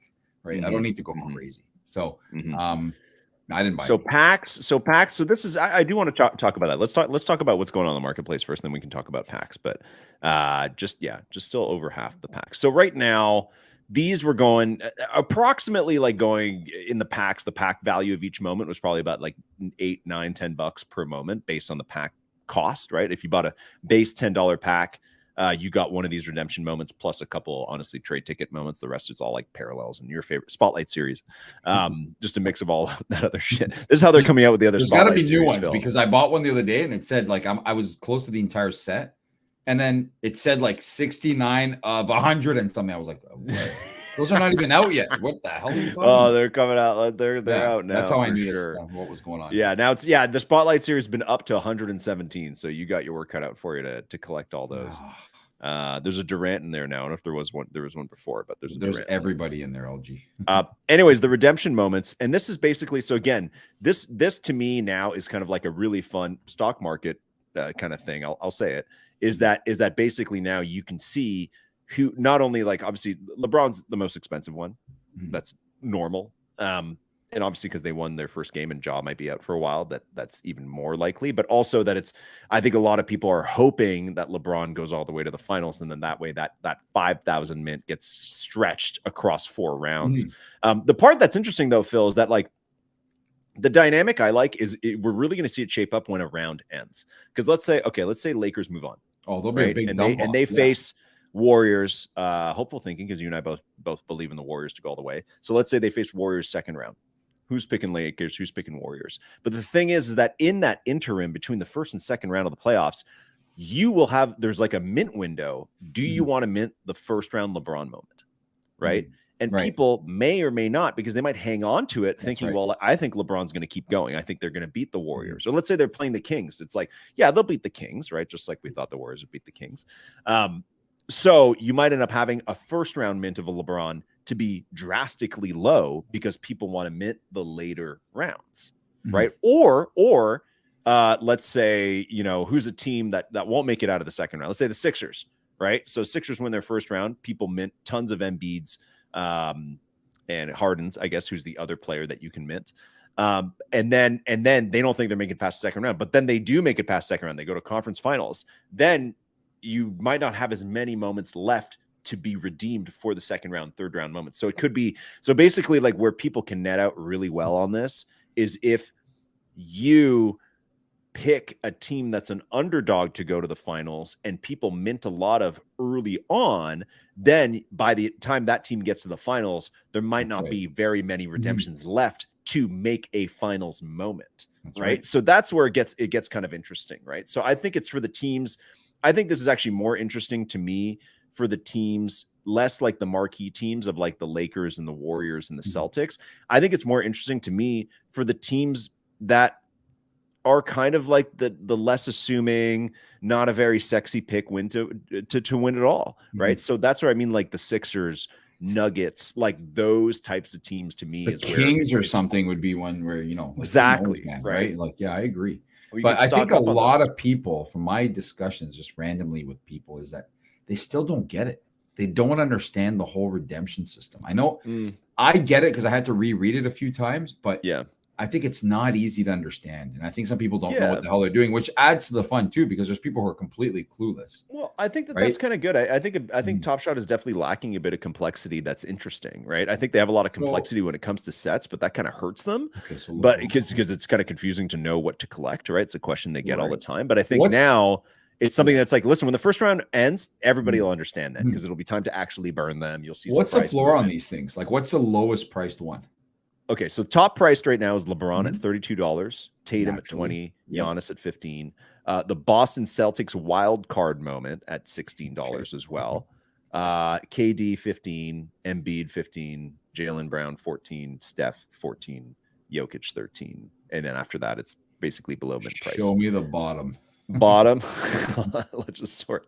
Who do you think it is? Who do you think is the lowest ranked player? Not wild card moment, but who do you think is the lowest right now? It'll be from the Hawks. So probably Trey, Nick Claxton. Oh no, I forgot about Brooklyn. Yeah, of course. No, for sure. Yeah, no, 100%. Look at that. Claxton, even DeJounte, Mikal Bridges. Damn. Towns. And Anthony Edwards is there. Jaren Jackson. Even Julius Randle. Wow. Okay. So the value of the packs, LG, they're $10. So say you get like a Julius Randle. What else do you get in there? Do you get two more moments? I guess Spotlight Series moments. Yeah. So there's two types of packs you can buy. Oh, that's right. So the dropping dimes, so that's $10, and you get one of these redemption moments. So you could get the KD or the freaking whatever Steph, whatever. And you also get two other random moments, and they're going to be like a here. Let's see. Let's go look at the pack contents. Oh, I hate it when they show it like this. Just show me the list. So there's Spotlight Series, base moments, parallels. Like it's gonna be like moments that are worth like $2 basically. Okay. Like maybe there's a small chance, but there's no hidden legendaries or anything like that in here. Yeah. No. These $10 packs, there's 91,000 of them. They have sold 20,000 of them. Oh my god! And then 3-pointer. Hold on, I'm going to tell you why that's a good thing in a second. So that, or you can buy a $29 pack that comes with 3 redemption moments, or 7 other moments. Actually, I bought 5 redemption, or I bought 5 of these packs, Phil. I bought 5 packs of $29. And it was honestly nice to open a pack with 10 moments in it. Like I was kind of stoked. I was like, okay, cool. There's a lot of moments, and a lot of them were trash. Like they're not really worth anything. They're all trade tickets. But it was fun to open that many. Sure. And the way it's structured, sorry, I didn't notice it before. For the $29 packs, the redemption moments are actually are staggered. So you're guaranteed one moment from a player that's in the 1 to 4 seeds, one moment from the player that's in 5 to 8 seeds, and then one wild card as well, and 2 spotlights. So that's kind of cool. So I bought 5 of those and I cracked them all. I already sold some of the lower stuff. Like I got like a DeJounte Murray, sold it. Anthony Edwards, sold it. Like I sold the stuff that I'm like, no, I'll give me my $4 back for it. And let's move on. let me ask you something for a second here. Is there a reason that the card fee is back on? Have they fixed that whole thing? Is that you remember how they eliminated? Oh, there's a credit card fee back now? Yeah. But I didn't see an announcement in that. The story was that, they had some issues with ACH and stuff like that. Yeah. So what's the story with the card fees being back? I didn't hear any outrage. So I must have made an announcement. I must have missed it. Maybe they made the announcement, or maybe I think it was maybe just very temporary. That was nice. So, I'm not gonna lie, especially for us Canadians to not have those extra fees.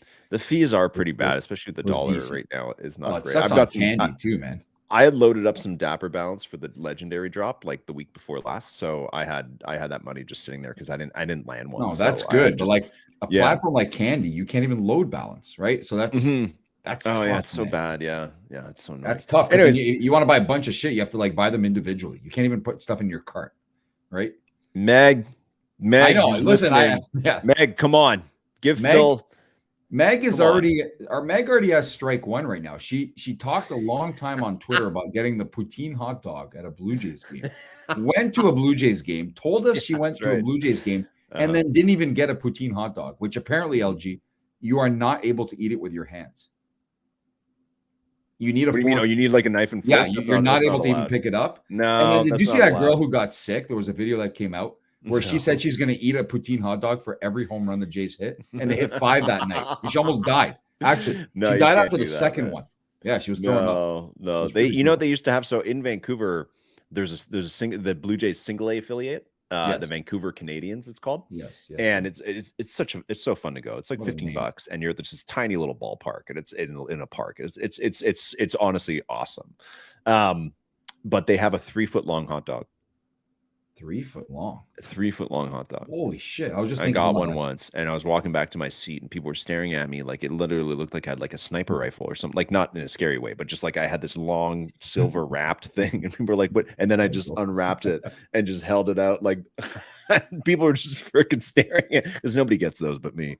But LG, you used to go to a lot of Jays games. Did they ever have loony hot dog nights? And for those who don't know, a loony is a Canadian dollar. It's like a toonie is a $2 coin. Why are we such a gimmick? I don't know, it's freaking weird, man. So but did you ever go to loony hot dog night that they have at the Jays? Maybe. But we used to. But there was Toonie Tuesday for a while, which I think was Toonie hot dogs, and I think Toonie Years, and those would always end up in like massive brawls. That was terrible. Like they had to stop. I think that was like 2008 or 2009, where it's like the second one of the season they had to stop because literally people show up, buy cheap beers, and get freaking huge brawls. Beer's not a good idea, man. I don't know what they were thinking. That's another classic Toronto baseball thing, is just massive brawls in the stands, especially early in the season. It's a bunch of yahoos going. Brawl fest, yes. Yeah, no, they're not actual baseball fans. It's literally just to go and get drunk and fight. But to the hot dog store, because they got this thing called Looney Dogs Night now, and you go in, it's literally $1 for a hot dog. They're not big; they're just the regular size ones. They're not your 3-foot long one. And I went last year, and what really, really strikes me is why, when you tell people something's $1, do they buy the amount that they buy that they would never, ever eat like at a barbecue in real life, okay? So down the stairs, these guys were coming down with literally 10 hot dogs because they're like, oh, shit, $1 each, I'll buy 10 of them. Mm-hmm. But on what planet do you go to a barbecue in the summer and eat 10 fucking hot dogs, dude? Nobody does that. That's not normal. Why do people feel the need when something's discounted to go berserk? Dude, I've never seen someone at a barbecue, the biggest of people, I've never seen them eat 10 hot dogs. So it is a success, but to me, it's wild. Guys just go crazy. And I say guys because it's usually guys you see misbehaving in these situations, right? But yeah, at Rogers Center, if you've never been and you're in the Toronto area ever, just go to a game. The craziest stuff happens there. And they've actually transformed the stadium into like a party zone now. And you can get a general mission ticket and just walk around. Yeah. So yeah, I don't even know what we were talking about that led to this, but the Top Shot packs. Back to the Top Shot packs. Yeah. Top Shot redemption. Did you buy any? No. Did you buy any? For the first thing I do, LG, is I got a place in line. I'm like, yes, like 2,500. Then I got to the front. And I'm like, okay, hold on. Let me check this drop page here. How many are left? If it's barely any, I'm buying. When I saw 70 something thousand out of 91,000, I was like, oh, hell no. Hell no. The old me used to do this. I don't care how exciting pack drops are. I am not buying a pack, especially there's no Raptors in there. Like, no, I don't care. Right? Yeah.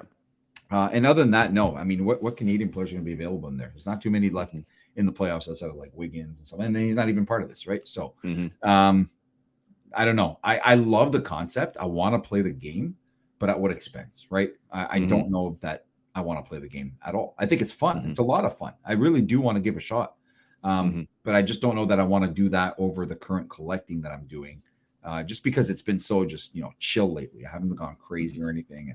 This would probably involve too much thinking, too much strategizing and all that stuff, which I'm not gonna lie. I don't. I think you can still do that without buying a pack. Honestly, like right now, like we're just looking at the marketplace. Like there's some stuff on there that I'm like, like if the certain teams like Clippers went around, like people might buy those up, right? And again, like you're trying to make $5 kind of thing. But I think that there's definitely there'll be some interesting opportunities, like something okay, let's say Warriors lose again, right? Their moments might plummet. But do not count the Warriors out, even if they lose tonight. You know what I mean? Like that's not, so I think that there'll be, and especially concerning there's only about like 5 or 6 of these moments that are actually above the mint price of the moments, that it's like, okay, well, don't go by DeJounte Murray or Anthony Edwards, but hey, there's some other players that are down there that it's like, that could be good for you to grab.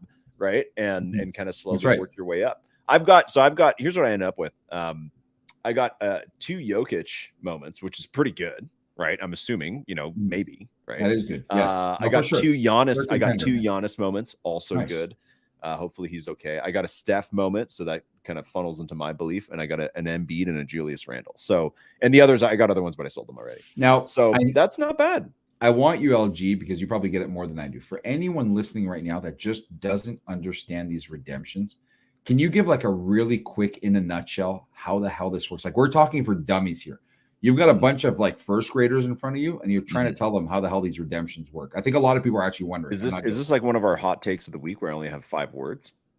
No, in 5 words, you wouldn't be able to do it to first graders, man. Seriously, how does it work? Like, what is this we're looking at right now? I think at the very base, it's like, let's say I have this Joel Embiid moment or this Joel Embiid redemption. When the first round is over, I get to burn one of them. I get to burn that for a moment of his from the first round. That's it. Okay. And if you don't do that, what happens? Then the window closes and I can't mint it anymore. So it's like when the first round ends, there will be like a 40, or his series ends, I guess. There'll be a 48-hour window, I think, something like that, where I can redeem. So it's called redemption. This Embiid like ticket basically for an Embiid moment. The thing is that if Embiid loses in the first round, that's the only moment I'll ever be able to redeem it for. But if Embiid wins the first round, I don't have to redeem it. Then I can wait for his second round moment, even if he loses in the second round. So it's kind of like if you get like this Steph Curry one, it's like if they win the first round, do I want to redeem it then? Or do I want to wait for the second round one or wait for the third round one? Or the championship finals round. Or the championship. So if a player goes all 4 rounds, they will have four different moments that you can redeem for. The thing is you have to make the choice on the spot when the round ends. So will there be, but even if they lose, they get one. Will there be challenges that are like you need to own every moment from the playoffs, from every round? Apparently only for the winning team. Okay.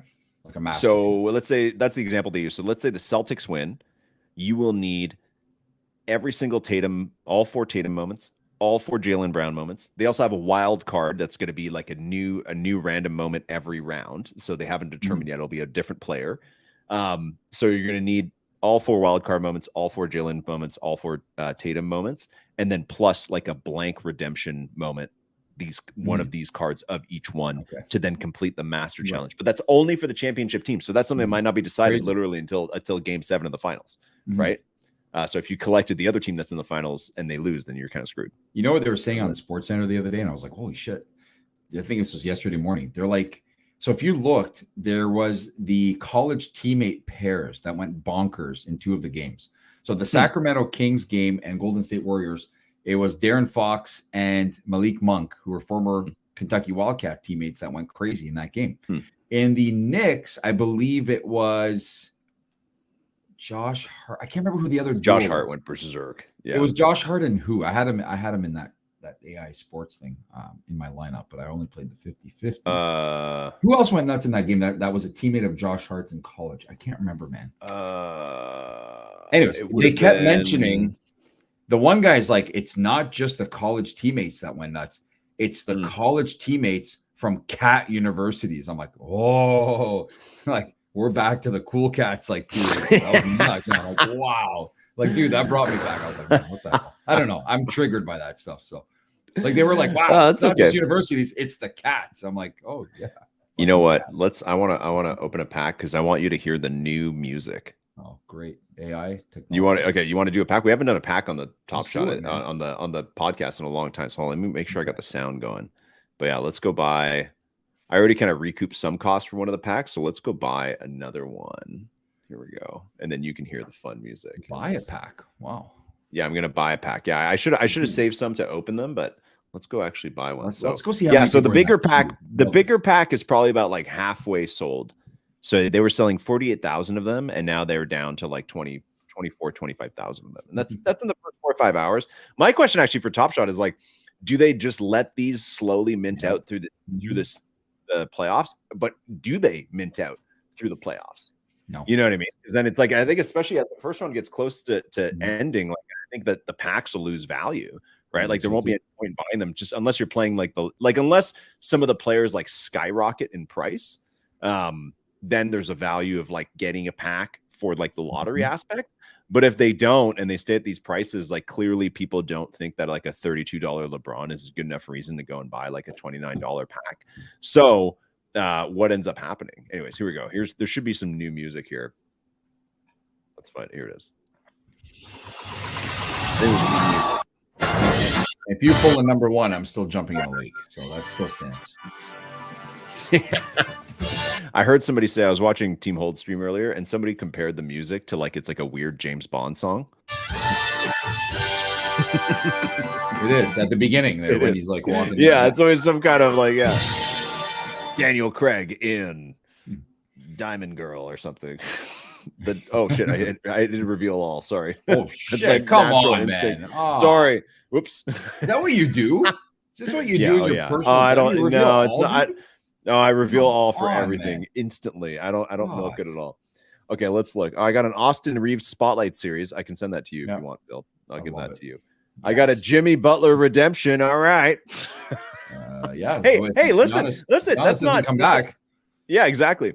Golden State Warriors wild card. That's pretty good, especially if you're like me and you think they're going to go all the way. Brandon Ingram Spotlight series and another Embiid. Another Isaiah Isaiah Livers, dude. Who the hell is that? Yeah, it's his debut. So I got another nice. Joel Embiid redemption moments. That's pretty good. I feel like that's a that is good. Those are some good players, man. And then I got the base moments for parallels for Jonas Valanciunas, Bojan Bogdanovic, of course. There it is. You said it. Yep, automatic. Patrick Williams. Oh, I've always wanted a Patrick Williams. Another one. And a Tatum. I got a Tatum base, but I think it'll be a trade ticket item. Anyways, so there you go. When is the next trade ticket like drop? I guess. So is that scheduled to be in this year? Or? That's a great question. They do have a thing going on right now that is burning. They opened something called Champions Path today, which lasts 2 weeks, and it's basically you have to burn moments from players who are featured in the playoffs, and it's the top 300 on the leaderboard each get a Road to Top Shot 50 hot pack, and then the first place, the top burner, gets a $2,000 Ticketmaster gift card. That's interesting, actually. Wow. Ticketmaster, because Flow has that deal with Ticketmaster to mint tickets as NFTs, which they've been doing for NFL games, but we haven't seen that manifest anywhere else. So that's actually interesting. A Ticketmaster gift card is pretty cool. $2,000 on Ticketmaster would be pretty good, man, because some concerts and stuff can be pretty expensive, but that's good utility, because usually the prizes for these is, same with Sorare. It was like NBA shop gift card, which is cool. Yeah, go buy yourself a new jersey or a new hat or whatever. But I like Ticketmaster. Like, that's a big platform take your kid to overpriced Taylor Swift concerts or whatever. Do you want to hear something crazy when it comes to that? It's 1,000,000% off topic, but that's my specialty apparently. Yeah, that's why we have a show. So your niece, my daughter, has, I've noticed that kids now, these new age kids, are starting to kind of either get bored with the new music, that they're going all the way back in time and liking music that I liked when I was a kid, which I guess we did with our parents. We like some old school stuff, but it wasn't like something we'd ever listen to. Like, you never put in your Walkman something that your dad listened to. Like, you'd listen to it with him and say, cool song, but you weren't listening to that around your friends. But now she is like obsessed with Goo Goo Dolls. And I used to love Goo Goo Dolls. Okay. And I haven't listened to their music for years, but she is buying all their albums, CDs, loves them, has identified they are not coming. Buying the CDs. Sorry. Buying the CDs. So CDs are all of a sudden back in now. CDs are back in with certain kids, but she's going to these because you know what she loves the most is the experience of going to a record shop, which there aren't too many left. But she loves going to like a Sunrise Records and being able to buy the CD, the smell of the CD, the smell of that little booklet. Holding it is cool. It's crazy, man. Right? Yeah. Like, it's not the same when you just have Spotify. Like, who cares? No, right? You don't own a piece of anything. Yeah. Right. So anyway, so her big thing now is she is dying to go to a concert, and we missed the one in Toronto last summer, and they're not coming to Canada at all in their current tour, and they're getting old. So the concerts for Goo Goo Dolls are getting few and far between. And she's identified all these cities in the US that she wants to go see them in concert. So I have the crazy task of finding a way to get to some obscure town in New Jersey where they're performing like on the water, or maybe down in Boca Raton, Florida, or somewhere like that, just to take her to see Goo Goo Dolls. And that brings us back to that Ticketmaster, forget the expenses of getting there, but the tickets are still not like $30 each, right? When we go to concerts, LG, we do not sit on the grass. We don't sit all the way in the back. When I go to concerts, I do everything in my power to get the best seats possible, just because the experience is so different. If I wanted to sit in the last row of the upper deck at an arena to watch a concert, I don't think there's any point. Yeah, it's a great experience, but it's not the same as being in the first 5 rows. But yeah, so going back to that Ticketmaster thing is still, trust me, the price of attending sporting events or concerts these days is like astronomical. So I kind of like that. I do. But anyways, if anybody knows the Goo Goo Dolls and wants to hook up a 13-year-old girl with a VIP experience, hit me up.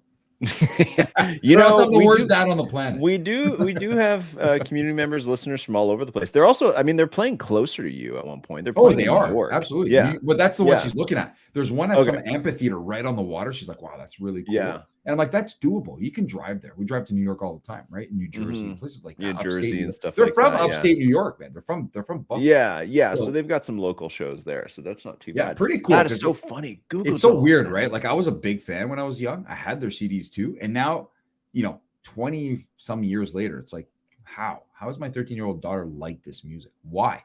Right? Like, it's hard to understand. She absolutely loves their music. Would she ever watch City of Angels with Nicolas Cage and Meg Ryan? No, movies is not the same. They actually movies different. In older movies, they're like, nah. I've tried. Older movies usually kind of suck, honestly. Like, unless it's Mighty Ducks. A kid. It's just, but things are shot at like a different pace. So like movies from 20 years ago, when you're a kid, like it doesn't hit the same. There's a few outliers, but, or even I'd say actually when you get to this age and then you watch a movie from like 20 years before we were born, some of those movies are fucking crazy. Honestly, the stuff that they do in the movies, and you're just like shocked at how insane the movie is. Yes, that's right. But otherwise, something like just a typical like romance movie that were like a dime a dozen in that time, like Sweet November. You know what they would do? You know what they would do at the end of the 90s, Phil? Is they would take whoever like the hottest action star is, like male action star at the time, and then plop them into this overly emotional chick flick. You know what I mean? Because they like Keanu Reeves in Sweet November with Charlize Theron. Why? It's so sad. and then same thing, City of Angels is like Nick Cage, who's like doing Con Air and Gone in 60 Seconds. It's this like super hyper actor. It's like, hey, I'm an angel and I can speak to this doctor who's saves patients. Like the most, and then now we're in love. Like just go and then put them in that, and then put them right back in the action movies right after. Just like one little trip down to the romance film, and then get them right back in the blockbuster. But they probably did that to try and get like, as a blockbuster, especially in the 90s, like this is mainly for men, you know, it's all like explosions, planes, all this crazy shit. And they probably put them in the rom-com or the rom-com or the sentimental one to give that actor like a female base. So then the females, like the women then want to go with the guy to the blockbuster the year after kind of thing. I think that's like what they would do, you know, kind of manipulate the public a little bit. So, okay. Anyways, that's totally unrelated to what you were saying, but Phil, do you still have your Goo Goo Dolls CDs? No, I don't think so. I have no idea where those went. I'm still a fan though. I mean, she plays the music all the time in the car. I'm like, man, this is a great song. Seriously, knows all the words. Other bands? Yeah. Are there any other bands from that era that she's into? I had to take her and her friends to like My Chemical Romance, but then she doesn't like them anymore. So by the time the concert came out, she was like, no, I don't like this shit anymore. And it was weird. For me, I'm like, they had the seats. I had my seat. I'm not going to sit by myself at a My Chemical Romance concert. So I went in like the hallway of the arena. I didn't want to leave them alone. And I kind of just like played on my phone while the music was playing.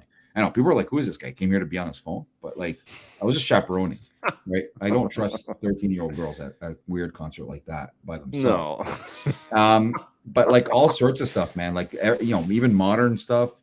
But the older stuff, I don't know. I think Goo Goo Dolls is the big one. But she knows everything. Like when an older song comes on, she knows all the words and like who sings it and all that. I'm like, man, I don't know. You guys are really into this stuff. And I think it's easier access too now. You don't have to buy the albums to listen, right? And that's the only like kind of positive side of these music like platforms like Spotify is you can easily just listen to anything from any era without buying the CD or downloading, you know, on Napster and like things like that.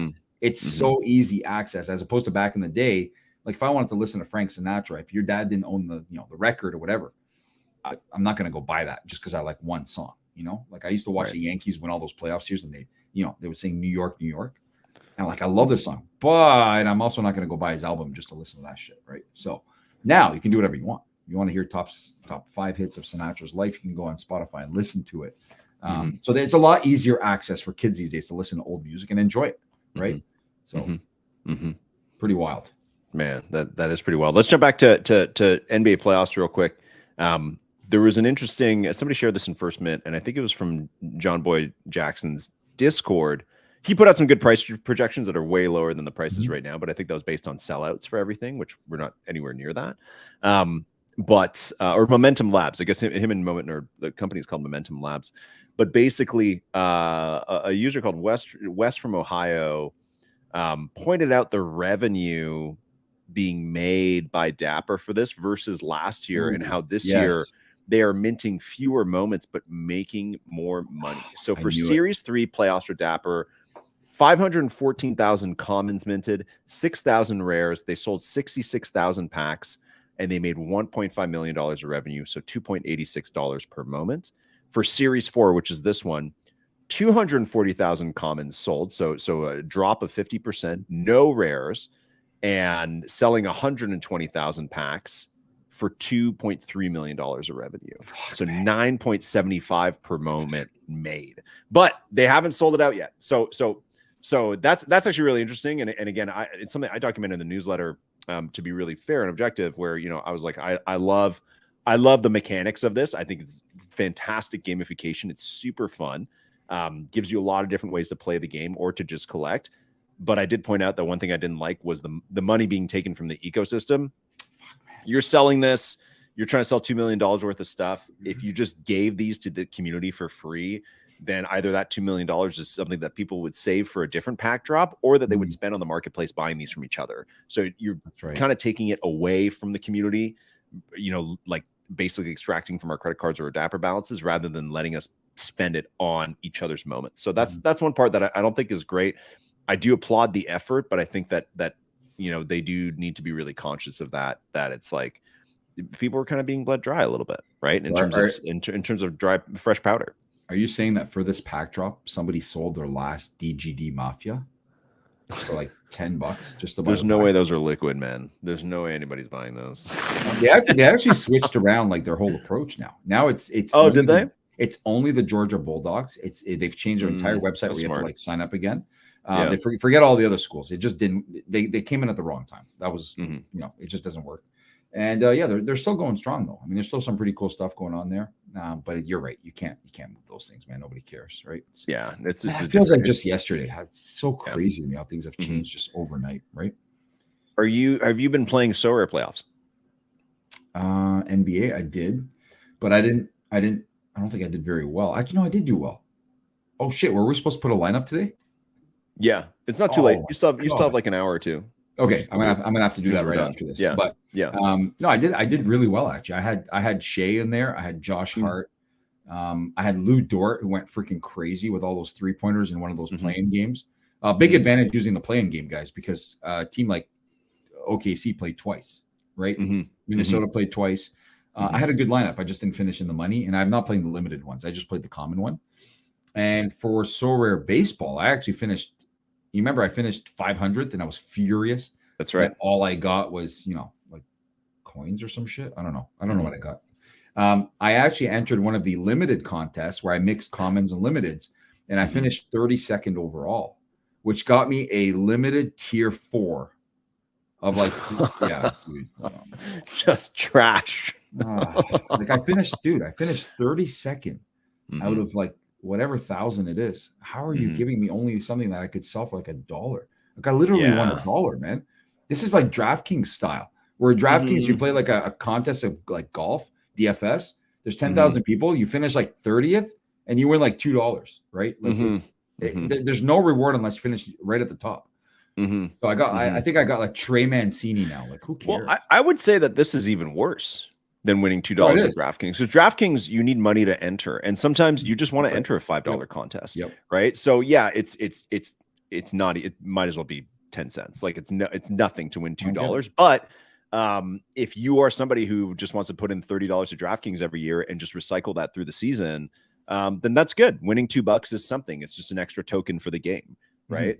But this, it's like to win, like a Trey Mancini, and it's worth like $2 or $2.56, and you have to go and list it, and then when you go list it, you have to re-enter your password and do all the shit for then some idiot to just come and make you an offer that's like, oh, it's 45 cents lower than what you're trying to sell it for, and you're like, oh, okay, I accept. I don't know. It's such a pain to do it on the small scale. And yeah, I will always say that it's nice to win something. People like winning something. But for MLB, they have the money now available. But I don't know. For NBA, you know what I don't understand on Sorare NBA, and maybe somebody who's listening can explain this to me. They're supposed to have a playoff long challenge on NBA, right? Okay, no, I see it now. I see it. It wasn't there before when I was looking. So at the top of the site, it says playoffs when you go to NBA, and it shows you your spot in all the contests that you've entered, and it'll be cumulative over time. Okay. So I kind of like that. I do think that that's kind of interesting, because then it's a good reason to keep playing, because I do agree that winning like a tier 5, friggin' I don't know who's the most random player in the NBA or something. Justin like Champagne. Corey Joseph, let's put it that way. Yeah. Justin. No, even Corey Joseph, man. He's apparently hottest 3-point shooter in the last like 4 weeks of the season. So no, I think he was. Yeah, I think actually had a good second half of the season with Detroit. So, anyways, yeah, some random player is not good, but I like the cumulative aspect, because then what's nice about the cumulative aspect, Phil, and we talked about this the last couple of weeks, is that I finished like middle pack in the common challenge. Like I chose like random players to try and do well. But if I have a big week this week, let's say I finish top 100, it's like I can make up a lot of ground. Yes, that's right. Right. So I kind of like that it's like, okay, you can kind of come back a little bit and have a good redemption story. Or it also just makes it interesting for the people who are power users and regularly finish in the top 1,000, like makes it more interesting than just the week to week. So I think that's pretty good. But I will say that, if we're comparing Top Shot and Sorare, Top Shot's doing it right, because like announcing playoff stuff during the play-in, or like starting it during the play-in, is good, but the play-in is kind of useless, because very few that, like maybe the Lakers will go further, but otherwise every other team is going to get or maybe the Heat this year too, but it's not as interesting. Whereas like now it's like, hey, the first Monday after the first couple games of the first round of the playoffs, like you said at the start of the show, this is when everybody says this is the most interesting NBA playoffs there's ever been. This is when we're talking NBA, right? First game storylines. Oh, this guy's injured. This guy's got a problem. This team wasn't looking good. Are the home fans a factor? Like this is when this might be when the most amount of people are going to talk about the first round of the NBA playoffs is right now, like these couple days. Because after game 2 tonight, after game 3, Wednesday, Thursday, some teams are done. You know what I mean? Some teams are down 3-0. It's not interesting.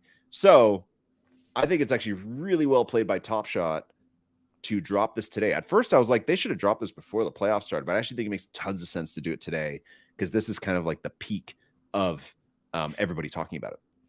It is. And that's so exactly I think that makes a lot of sense. Everyone's going nuts. Like, can't miss any game right now is what stage we're at. Wait until the next round. People will be like, I don't know. Yeah, exactly. And what I'm saying is that comparing Sorare to Top Shot, it's like Sorare, like there's nothing interesting happening right now. Well, right? I Like didn't they remember announced to set my lineup. Yeah, I was just like, yeah, like they announced all their stuff a couple weeks ago, but it's like this is peak. Everybody's talking about it. They need to be doing something. They need to be rolling out something sexy or flashy or big prizes or some kind of new player promo or something, but they don't have much. So I'd say that this is, in terms of who's doing the playoffs better right now, I'd say definitely Top Shot, despite their massive extraction of capital from the community. I would say in terms of attention, like we're spending a lot more time talking about them than we are about Sorare. So MLB. Yeah. Well, no, Sorare NBA is like. No, I'm saying that's the only one I'm talking about right now. Is 100% exactly. Yeah. No, it's true. Listen, kudos to Top Shot, man. They're still going, and the ideas are good. Supply again for me is just like, what the hell? And when I hear that they made more money off these drops, that pisses me off. Like, it's classic Dapper. It's just like you see the format and you see what they're doing, and it's like, yeah, okay, they're getting creative with this stuff, and I love it. But then when you go back to the money side of it, it's like, fuck, man, they're still extracting so much money from not just. But again, they have to sell those packs, and if it's up to us, then hopefully they don't. To be honest with you, and again. Well, so here's the interesting thing that I'm kind of thinking about now, right? So it's like they sold 50% of those $30 packs. I think that eventually those will sell out because there's tons of moments. Those will for sure. Yes. Agreed. The $10 packs, it's like at what point do you stop selling them, right? Because it's like, can you still sell those packs once there's players who've been eliminated? Like that's no, you can't. Can you sell those once the mint window for the redemptions is over? No, like you can't. Like if it's the freaking middle of the second round and I pull a DeJounte Murray redemption that I can't even use to get the actual DeJounte Murray moment that it can be burned for, then there's no point. So it's like, I actually see a really interesting factor there where it's like, if these don't sell out by the end of the first round, what do they do with the rest? Because that's something where you could drastically reduce the supply. Right. So you could end up instead of 5,000 Tatums, you could end up with 3,500 Tatums. Right. Which is good. Like that makes the game even wilder. I hope that's what they have planned. I hope so. Yeah. Really yeah. So they should definitely, if these don't sell out by the end of the first round, once the redemption windows are closed, they should definitely burn them all. I don't think they'll do that. I think that what they would do is maybe just end the sale and give everybody end the sale, give everybody free packs, but I don't know. No, that's not what they're going to do. What they will do is reach out to the same influencers they reach out to all the time, and they will tell them, I will give you 10 packs. Who are the influencers? Who do you mean? To do a contest of giving away packs, as long as you have them. Oh, you mean us? Anybody in the Top Shot community. We've been approached countless times saying, here's like 10 packs. As long as you have them retweet, follow us, follow you, you can do whatever you want with them. That's what's going to happen. Something like that.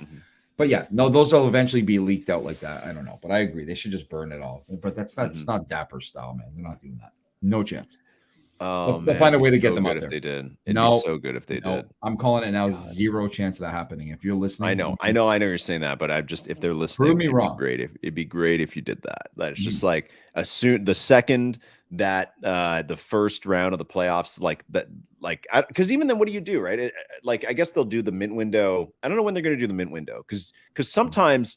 The second round of the next round of the playoffs starts in one conference. But you know what I'm saying? Like, because they can't wait for it to be over across the board. Because sometimes what I'm saying is that sometimes you have like a game 7 going on, and then game 1 of the next round is happening the same night. So you can't you can't like the NBA will not wait for the entire round to be over. They won't wait for Top Shot, that's for sure.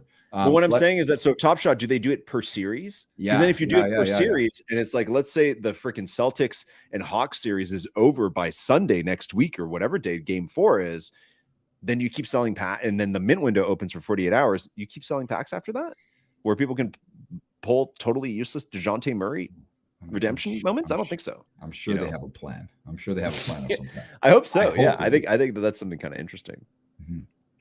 We'll see. Sorare MLB. Phil, are you checked out? Are you still playing? No, I finished in the top 30. That's what I was saying. Hey. Yeah. So I finished. Oh yeah. Okay. So you got the Trey Mancini. So I finished 32nd. I was 20 like third, and then I with the Sunday nighter being high scoring, I kind of went down a little bit. But I got some like insane performances from random players that I have in my lineup that are limited cards because you don't get as many points for the commons when you play the mixed contest. But I have some pretty good limited ones that I have left. I sold everything, but I still have a few left, and they put up big numbers, man. Like the closer with the Seattle Mariners put up some massive numbers. Luis Castillo, the pitcher of the Mariners, just had a perfect game into the 6th inning. Big win there. Right. And then Luis Garcia, most random player for Washington Nationals, got me like 78 points or something like that. And I have his limited card, which I still had listed on the market for like $2 and nobody bought it. Even after that. So I was like, okay, I'll keep him, I guess. Cancel sale.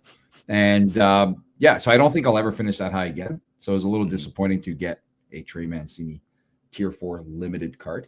But hey, I enjoy it. Like, listen, it's very, very low investment for me anyways. And I'm having fun, man. It's actually, I'm checking every day. So like, it's a way for you to do DFS, even though it's illegal where you are. But it's so true. It's weird with the whole DFS thing is that the only DFS platform we can use in Ontario, and I don't know if that's by design or they just have included that you're not allowed to, is something called Super Draft, which is one of those props apps. You can like take props, but you can also play DFS in the sense that they don't give you a salary. They give you, it's a multiplier. So you can take anybody you want. There's no salary cap, but the crappy players have a higher multiplier. So if you have who went off in the NBA yesterday? That was not supposed to. I had him in my lineup. Who the hell was it? Oh, Hachimura for the Lakers. Yeah. His multiplier is massive because he sucks. But if he goes off like he did yesterday, you're probably winning the whole thing, right? So I'm able to play that. It's so weird. Like and they have a free thing where you spin a wheel every day and you get points. And when you have 1,000 points, you can play $1 in a contest. That's all I've ever done. I've never actually deposited money in the platform. And then I win by playing contests. But it still lets me play DFS in that format only. So if you're in Ontario and you're looking for your fix of DFS, Super Draft actually still lets you play a format of DFS. But yeah, you're right. If I still had access to DraftKings, I think I'd probably like to hell with it. It was so rare, to be honest with you. I mean, I still do it just for fun at this point. It's still entertaining not to sit there and follow it live, but to come back at the end of the night and just be like, all right, let me see where I'm at. No, a couple thousand. Nah, screw that. I'm done. No, I agree with you. Yeah, I like just having something to check, honestly. Something that what? Hold on. Real quick. Sorry, before you say that. We have some breaking news. If you check the NHL Suite Twitter page, they just tweeted knock knock. Okay? And they tweeted something called NHL Breakaway, which says coming soon. With us like some crazy fake Roham type static music that plays. How do you even know that this just happened? Oh, listen, I've got sources, man. I've got things that come to my phone immediately. So go to the NHL Suite page. Is it called NHL Suite? NHL X Suite is what I have. Oh yeah, that's right. Yeah, they're their own little. And they just tweeted knock knock. And the last time I heard knock knock was when there was a big storm here a couple weeks ago. The meteorologist guy's like knock knock, and then the big storm hit it and killed him. Dude, this tweet has 2 likes. Now it has 3 because of me. Ooh, end of the season. Playoffs are here. Ooh, yeah, exactly. Can't wait for this. But yeah, some breaking news. Oh, four likes now. I just liked it as well.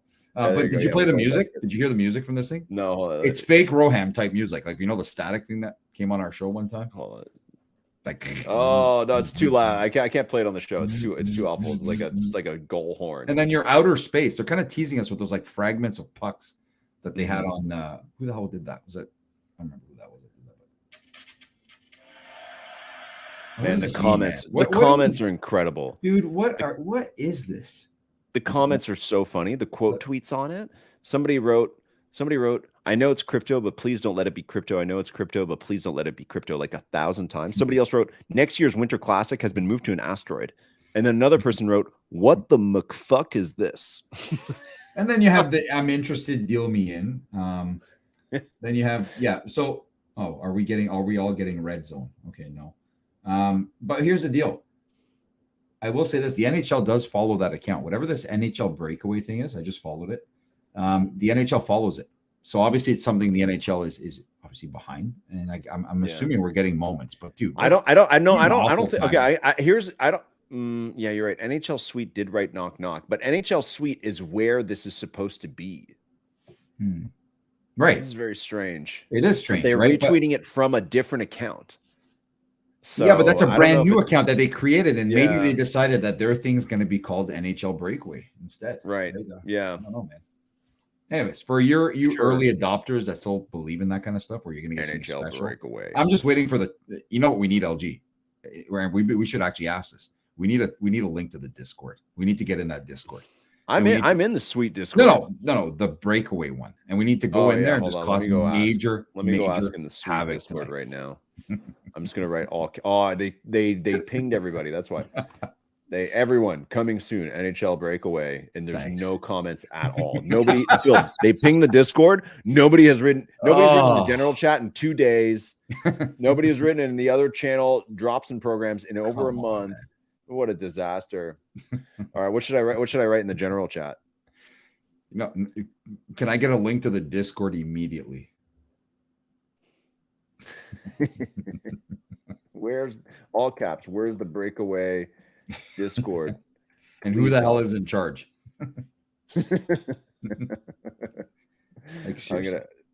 What is this, man? There's no chance that this would have success. If they were to drop packs, even for playoffs, that were more than $5, there is nobody buying. I'm telling you right. Well, they have it's good timing because the playoffs literally start in like an hour for the NHL. Well, they better have packs now. Like you said, they better capture the hype of the first couple also, nights. It's classic NHL. You know, Monday night, Patriots Day. Yeah, okay, great time to start the playoffs. I don't know, like on a random Monday and Tuesday night is of course the way the NHL kicks off the playoffs.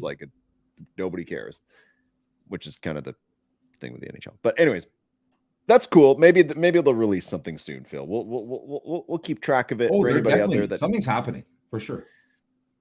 Maybe. I think so. I'm not holding my breath, man. This is you don't as much as I was saying with NBA, it's been a good time for Top Shot to release stuff now. At the same time for NHL, it's okay, well, you have a Suite Discord, and you posted about this, and literally there's no comments, and it's pretty dead, and nobody's expecting anything. It's gonna be hard to draw up any kind of excitement. But who knows, Phil? Maybe this means you and I will be able to buy up all the cosmic packs, just like all the Crypto Kitty people were able to do on Top Shot back in July 2020. And if you want to know who those people are, just look at the top of every single team's leaderboards on Top Shot, and you'll know who I'm talking about, because that's how it goes. Sorry, that was a major breaking news interruption. I'm sorry. I think you were talking about MLB Sorare and what how your lineups did. I'm not sure. It doesn't matter. We don't have to talk some more about it. I haven't done very well. I've been trying to sell my rare cards. I forgot to enter a lineup because I didn't realize there was a game at fucking 8 a.m. my time today or whatever time there it was. So, yes, the classic Red Sox day. And so I had no idea that was happening. So I woke up this morning and it was already too late to enter a lineup for this week. So that sucked. And I didn't place very well. Does that mean that the Boston Marathon was today? Yes. It was. Okay, Boston Marathon. I watched that documentary on Netflix the other day of the Boston Marathon bombings. That was intense. I had seen the movie.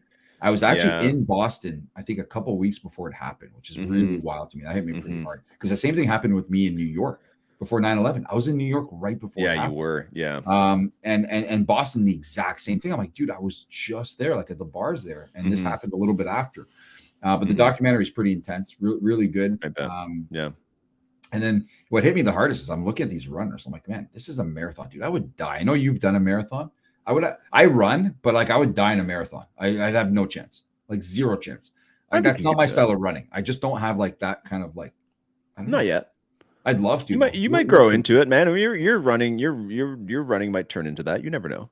Yeah, you never. It can totally happen. I could see you doing it. But anyways, if you want something on Netflix and you're not too get too emotional about stuff, it's intense, man. That was it's only 3 episodes, really, really well done.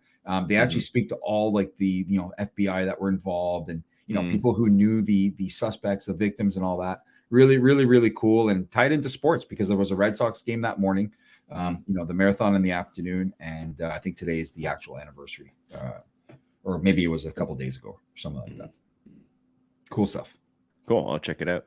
Mhm. Sorare MLB. I don't think there's anything else to say. I do actually, while we're on MLB though, I've got some candy packs I want to open. I actually opened these. So what we're gonna do is today for the hot take of the day. Candy wanted to give us some packs because we joked about it last week. So for the hot take of the day, we have 5 play of the week packs to give out. But also, and this they didn't give us these to us. I wanted to buy some plays of the week this week. So I have them and I bought them. I don't think these are sold out yet. They sold out pretty fast the last 2 weeks. Hold on. I have a question, and it's Meg. I know it's not for you. This is definitely for I know the answer that MLB picks these plays. Where are the Blue Jays plays? This is 2 weeks in a row now. Okay. There's none in these packs. Eh? No. Like what? We just smoked the Rays in 2 or 3 games. We ended their historical win streak. And I don't think it includes the weekend though. These packs. That might be coming next week.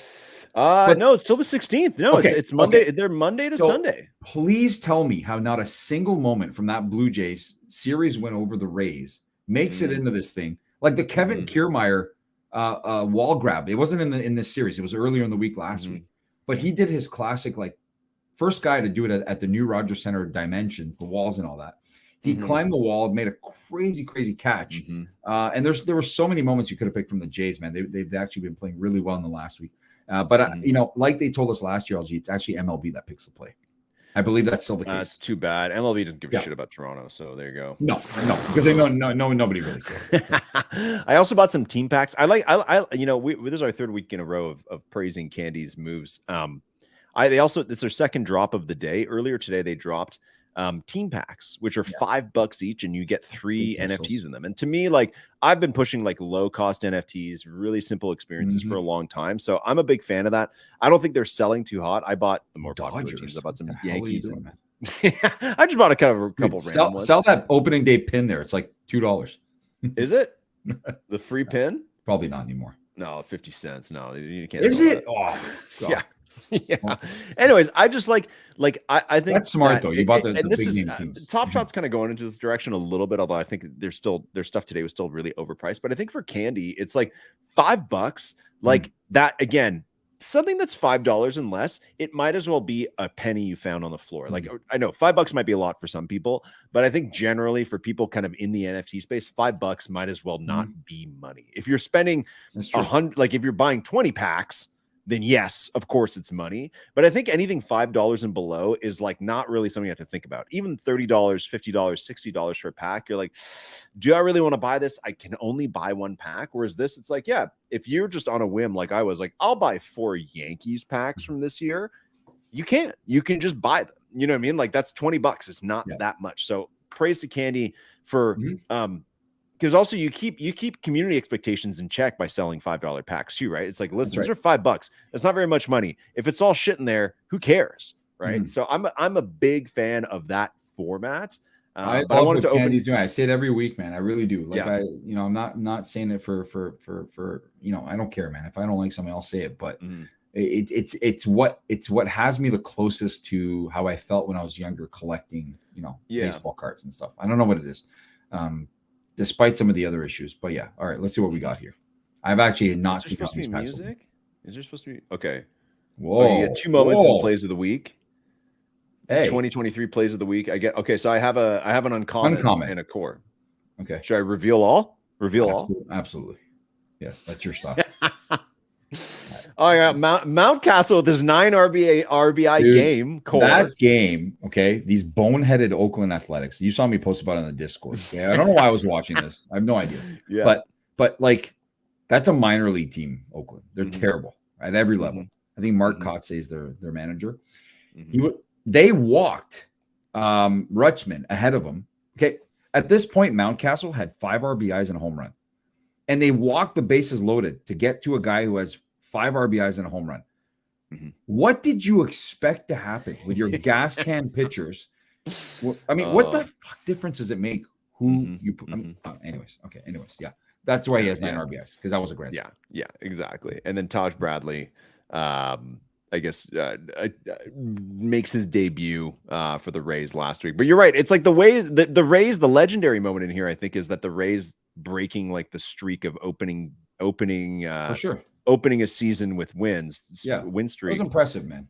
It was impressive, but yeah, you're right. The Jays broke that. Like the Jays crushed them 2 days in a row. So the Jays played really well on the Jays, homestand, and then they put up big numbers in some games. And absolutely should be something there. I thought for sure there was a lot of really good plays. I had Manoah in Sorare, which is why I didn't do very well. Manoah's he got terrible, crushed. Absolutely awful. Yeah, he got absolutely crushed yesterday. Okay, second pack of plays of the week, and these are what? These are $20, I think. These are $20. Yes, so you get to another uncommon and a core. Let's see, Mount Castle again. The exact same pack. Whoa, Candy! I don't know about this.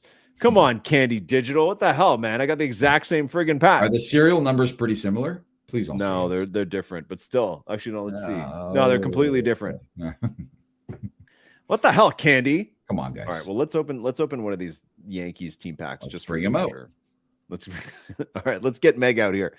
You want Aaron Judge? You want Aaron Judge? Is that what's in here? Yeah, that's mainly the.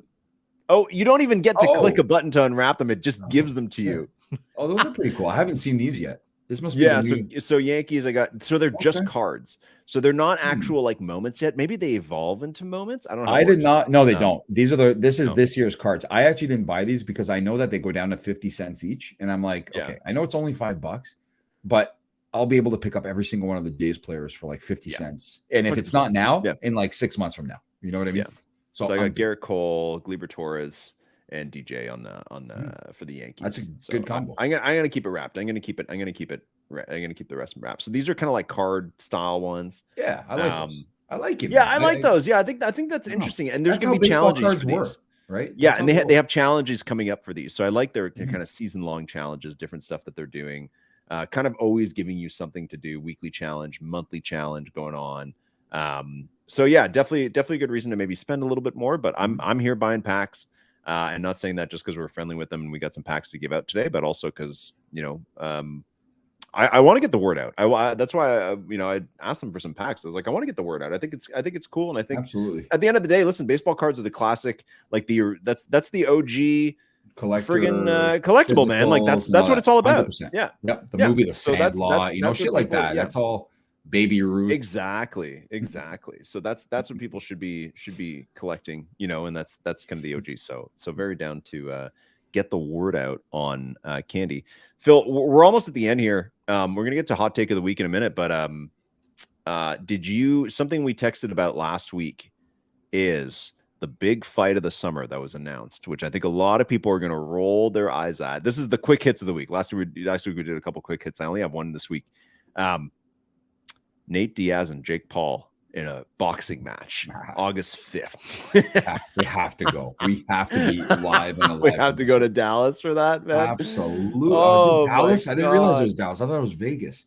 No, it's in Dallas. It's in Dallas. Yeah, I know. Vegas would be way. That'll be so wild because you're gonna have Nate Diaz gonna have so much support down there compared to Jake Paul. I mean, you're gonna have the entire Latino community. Jake Paul's favored. Oh my! Jake Paul's favored, man. I think it's so what a funny thing. And he's lost now, right? Yeah, I'd love to go to that. I'm not gonna lie. I mean, as much as people don't want to believe it's as much about the names as it is about what's actually gonna happen. Like, this could be garbage. Of course, yeah. But people still want to see Jake Paul win or lose. And Nate Diaz is always going to be Nate Diaz. I just hope the lead up to the fight is not too fake in terms of I don't want to see too many altercations. It was all genuine with Nate Diaz forever. Like him throwing monster drinks into the audience, whipping them at whoever the hell, I forgot who he was whipping them at, but that was all legit. I just don't want it to be over the top. Jake Paul has a way of doing that. Like when he stole Floyd Mayweather's hat and all that bullshit. I don't want to see that. That's ridiculous. Okay. Yeah. It's definitely a little too much for show. And where was it recently? Jake Paul was surrounded by who was it? It was Floyd Mayweather and his 50 goons, and he ran for his life. But conveniently, that was all on camera. I don't know. I have a hard time believing half of that stuff. But I just hope it's genuine. I hope they really do hate each other. I hope they fucking go nuts, man. I'd love to see something good there. So I do enjoy. I was explaining. So I have a buddy here who's big into boxing. And he insisted that we watch the Tyson Fury Jake Paul fight a little while back. Not Tyson. It wasn't Tyson. Sorry, no. What's his brother's name? Tommy Fury. Tommy. Yeah, Tyson's fighting Pretty boy Tommy. Yeah. So Tommy and when he came over and we had another couple buddies join us, I was like, well, hey, like, do you want to come over, for the next UFC fight? Like, you want to come over for the Izzy fight or something like that? And he didn't even know what I was talking about. He's like, UFC is really fucking stupid. And I was like, well, yeah, I mean, like, listen, like, if you're a boxing fan, maybe like 10 years ago, UFC is boring because there's a lot of grappling, a lot of ground game. But I was like, these days, honestly, they just stand there and beat the shit out of each other. And I sent him a clip of like the, what's his name that was fighting this weekend? Holloway, like of the like a previous Holloway fight, and I was like, listen, like this is kind of what UFC is now. It's like two guys just kind of standing there beating the shit out of each other. And I told him, I was like, listen, Jake Paul's going to fight Nate Diaz, and Nate Diaz is the guy who like first beat Conor McGregor, so he was kind of interested in that. He's like, okay, he's like, now you explain to me who Nate Diaz is. Like, I'd be down to watch that. And I was like, also, he's just like, he's this guy who just doesn't give a shit, So I think that'll be. I'm very down to see that. I wish it was in Vegas, same as you, because it'd be a lot easier. The spectacle would go crazy, as well. Yeah. But that'll be fun. That'll be super fun. So. I like that there's even if Jake Paul's a big douche and they're doing it for publicity, whatever. Like I like that there's something like that going on. You know what I mean? I think I like kind of like the novelty boxing match. I think it's hilarious. And even if it's a big joke, I think a lot of people. I think you end up attracting a lot of people who don't watch a lot of sports. They want to watch that kind of stuff, right? Absolutely. The intrigue. And it's almost like, it's actually funny too, Phil, is that with these types of boxing matches, it's almost back to what UFC used to be, because UFC was like, let's put two completely different disciplines in a ring together and see who wins. And now you're kind of doing the same thing where it's like, hey, let's put these accomplished UFC fighters. Like, you've got 25 years of MMA that has boiled down to very like distinct style of MMA. Let's take that person and put them back in the boxing ring and see if they can actually box. Sure. And only box. So it's actually kind of a funny kind of like full circle of what MMA was. That was like, boxing's kind of boring. Let's get the other, disciplines involved and see what happens. So I kind of like it. Whatever works, I like honestly, whatever works. It's the matchup that matters, and people will watch. It'll be the fight of the summer for sure. Whether it's good or not, it doesn't matter. People are still talking about it, right? So. Oh yeah, there's what's the next big UFC bout? Right? What's next on the? No, nothing to blow your socks off.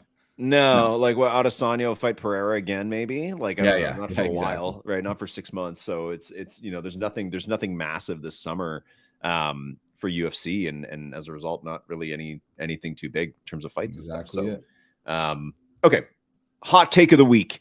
Hot take of the week. This one, actually, by the way.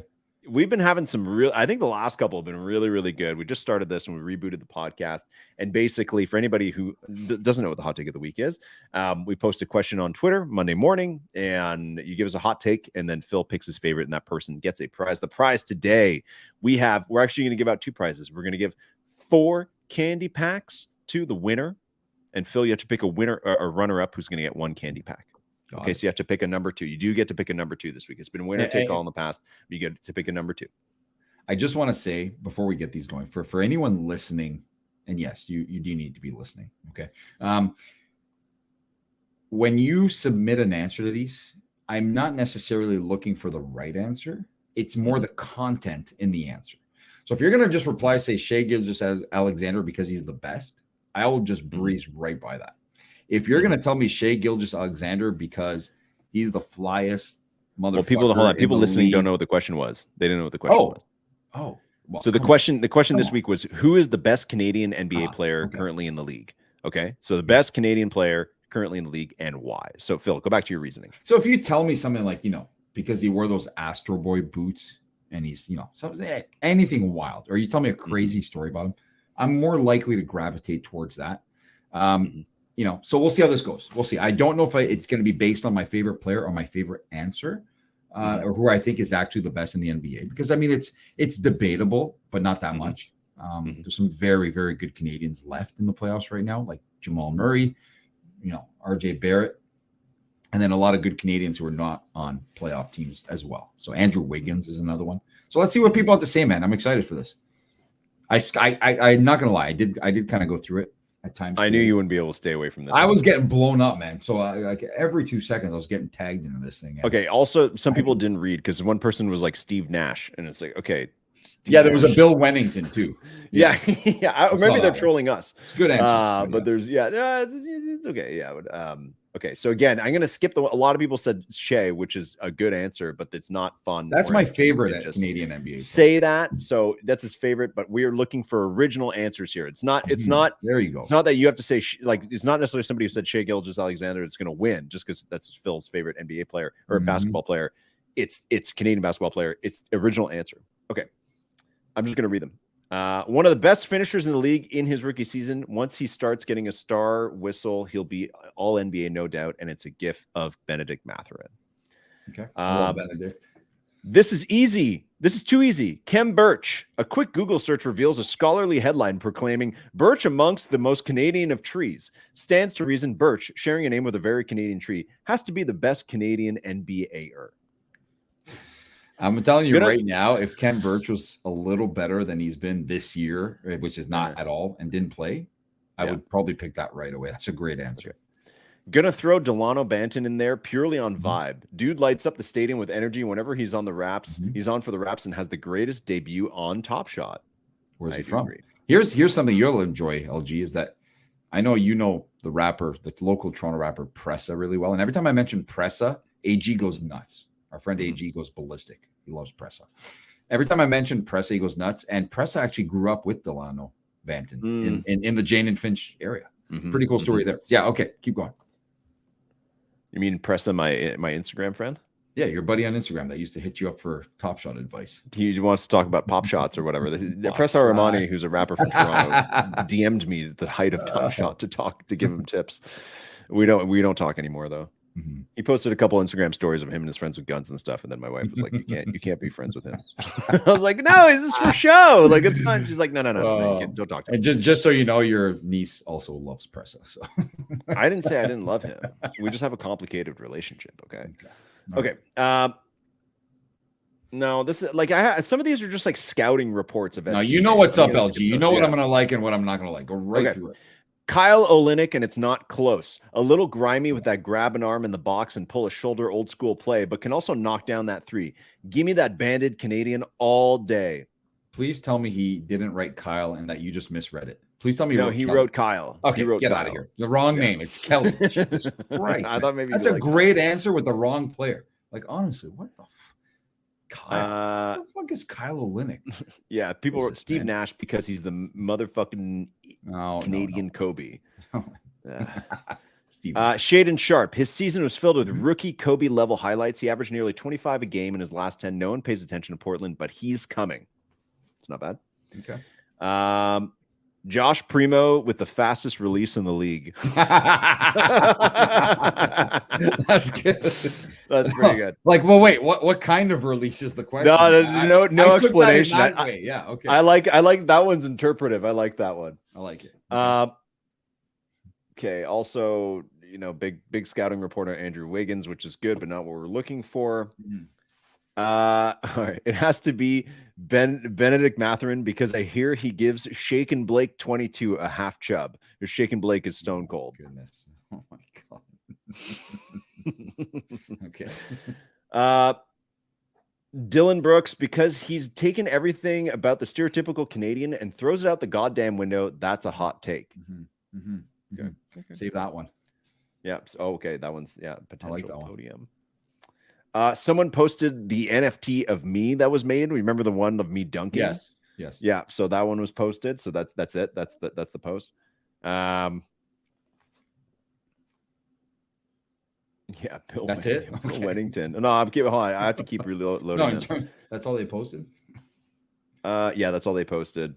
These are all just like SGA scouting reports, man. And you people. Okay, here we go. This one is from someone you know. Well, you know everybody here, but has to be Shea. He is arguably the NBA MVP and leader of the Thunder. No, it's boring. I'm skipping that one. Kelly Tyler Olynyk, best hair, and it's not close. I love that you use the full name, but like, man, give me a bit more there. Jesus, I do love Kelly Olynyk though. This one's pretty good. Jamal Murray because he's focused on the game instead of wasting time taking pictures of fans. I saw that one. Oh, that's a major troll. Yeah, got to be my boy Corey Joseph. He, as the most tenured Canadian currently in the league, an unsung hustle horse that's elevated the game of every player on the 5 teams he's played with a screenshot of his tenure on the Spurs, Raptors, Pacers, Kings, and now Pistons? That answer deserves the Billy Madison, like what you just said. It's too long, man. You know, my attention span is super short. I fell asleep during that one. Okay, and then last one, also a troll to you. Jamal Murray, he gave my daughter autographed shoes at a game once. Great guy. I actually think that that's a genuine comment, and that person doesn't know your Jamal Murray like story. So, okay. So for me, finalist has to be the Jamal Murray comment, because I do listen. I watched that entire Nuggets game last night, and like the one about how he's focused on the game and not signing things. Yeah, but hey, listen, that, like you said, it matters because you do, whoever that is listens, right? Like they know my story. And I do love the troll. I love a troll for sure because I troll everybody. So I like that. And I also like I like the Kem Birch one. I'll throw that one in there. That's okay. That's pretty good because he's still in the NBA. Josh Primo, love that one, but he's not there anymore. He's gone. He hasn't signed anywhere. It's true. It's true. He's technically not in the NBA. I mean, no, he's not. He's still like a player, but no, but they released him. He's not part of the NBA. He's not part of the National Basketball Association. You're right. He's not a player. And it's okay. I'm sure when he comes back, Phil, I'm sure when he comes back, they'll retroactively add a suspension to his time. Just like they did. Like I'm disappointed there's no good SGA ones in there, to be honest with you. Because that's my favorite player. That's the best Canadian player. Everybody said SGA, but there's no funny takes on it. There's nothing interesting. Sorry, everybody, but it's saying that he's an amazing player. Like we know that. I think Phil wanted something a little sexier. Yeah. So I will so Kem Birch, the tree. Jamal Murray because he doesn't take photos of fans. What was the other one I put aside? I told you to put one aside that I really liked. Dylan Brooks. He's not the stereotypical Canadian. So Tyler Olynyk, best hair, and it's not close. No. There's not much context in there, but I like that Dylan Brooks one. So put that in there. That's one of my favorite players as well. And one of the more. And then the other ones. Did you want the Benedict Mathurin gives Stone Cold a half job? No. Okay. No. So finalists are. I love that one, but no, because he's a tree. Jamal Murray because he's focused on the game and doesn't take photos with your daughter, and Dylan Brooks. Is stereotypical Canadian. Throws that out the window by being a big meanie on the court. Yeah. I will go the winner of the hot take of the week. And because I think people hate this guy and I don't. I am going and kudos to the Jamal Murray one, but I'm going with Dylan Brooks here because nobody else picked Dylan Brooks. I know he's a wiener out there, but that's my favorite style of player is just pure assholes. I love this. It's very un-Canadian and he's very un-Canadian. So here we go. I am picking Dylan Brooks. And that is Jake the Shake TS who wins that. Nice. He's got a nice Blue Jays shirt or Blue Jays jersey in his profile photo, his banner, his throwdowns. So he's going to be thrilled to get candy packs. And second place goes to Jamal Murray for sure. Oh, goes to could actually Jeb Bush trolling you a little bit there. That's who it was. Yes. I just mentioned him at the beginning of the show. There we go. So from actually Jeb Bush, Jamal Murray, because he's focused on the game instead of wasting time taking pictures of fans. For anybody who doesn't know that story, Phil said it many times on the show and other shows that they went to like a community basketball game. Jamal Murray was there to add a bit of star power, and then they went over and he was not willing to take a photo with a fan who was Phil's daughter. Good troll. So I love a good troll. That's a great troll on a classic Phil D story. Some good submissions though. So congrats everyone. Okay, so congrats. So Jake the Shake TS, you're getting yourself 4 digital Candy Digital packs, and Jeb, you are getting 1. So congrats, guys. That was great. That was a great hot take of the week. Phil, great reasoning for picking those. Sorry. Oh, and the Kem Birch one was Jared from First Mint. Nice. That's awesome. That was one of my favorite ones too. Yeah. Absolutely. Yeah. Because he's so random. He was actually good with Indiana. He really was. And Raptors didn't do shit. Didn't even play. So yeah. All right, Phil. Well, there's been another exciting editions. We're coming up right on 2.5 hours, so not too bad. Bang. Yeah. And I guess 2 playoff games tonight. I think you still have like 20 minutes to do your Sorare lineup. So you got to. Oh man, I got to get on that quick. Yeah. All right, bro. See you next week, bro. And everybody. Thanks for listening to the First Mint. See ya.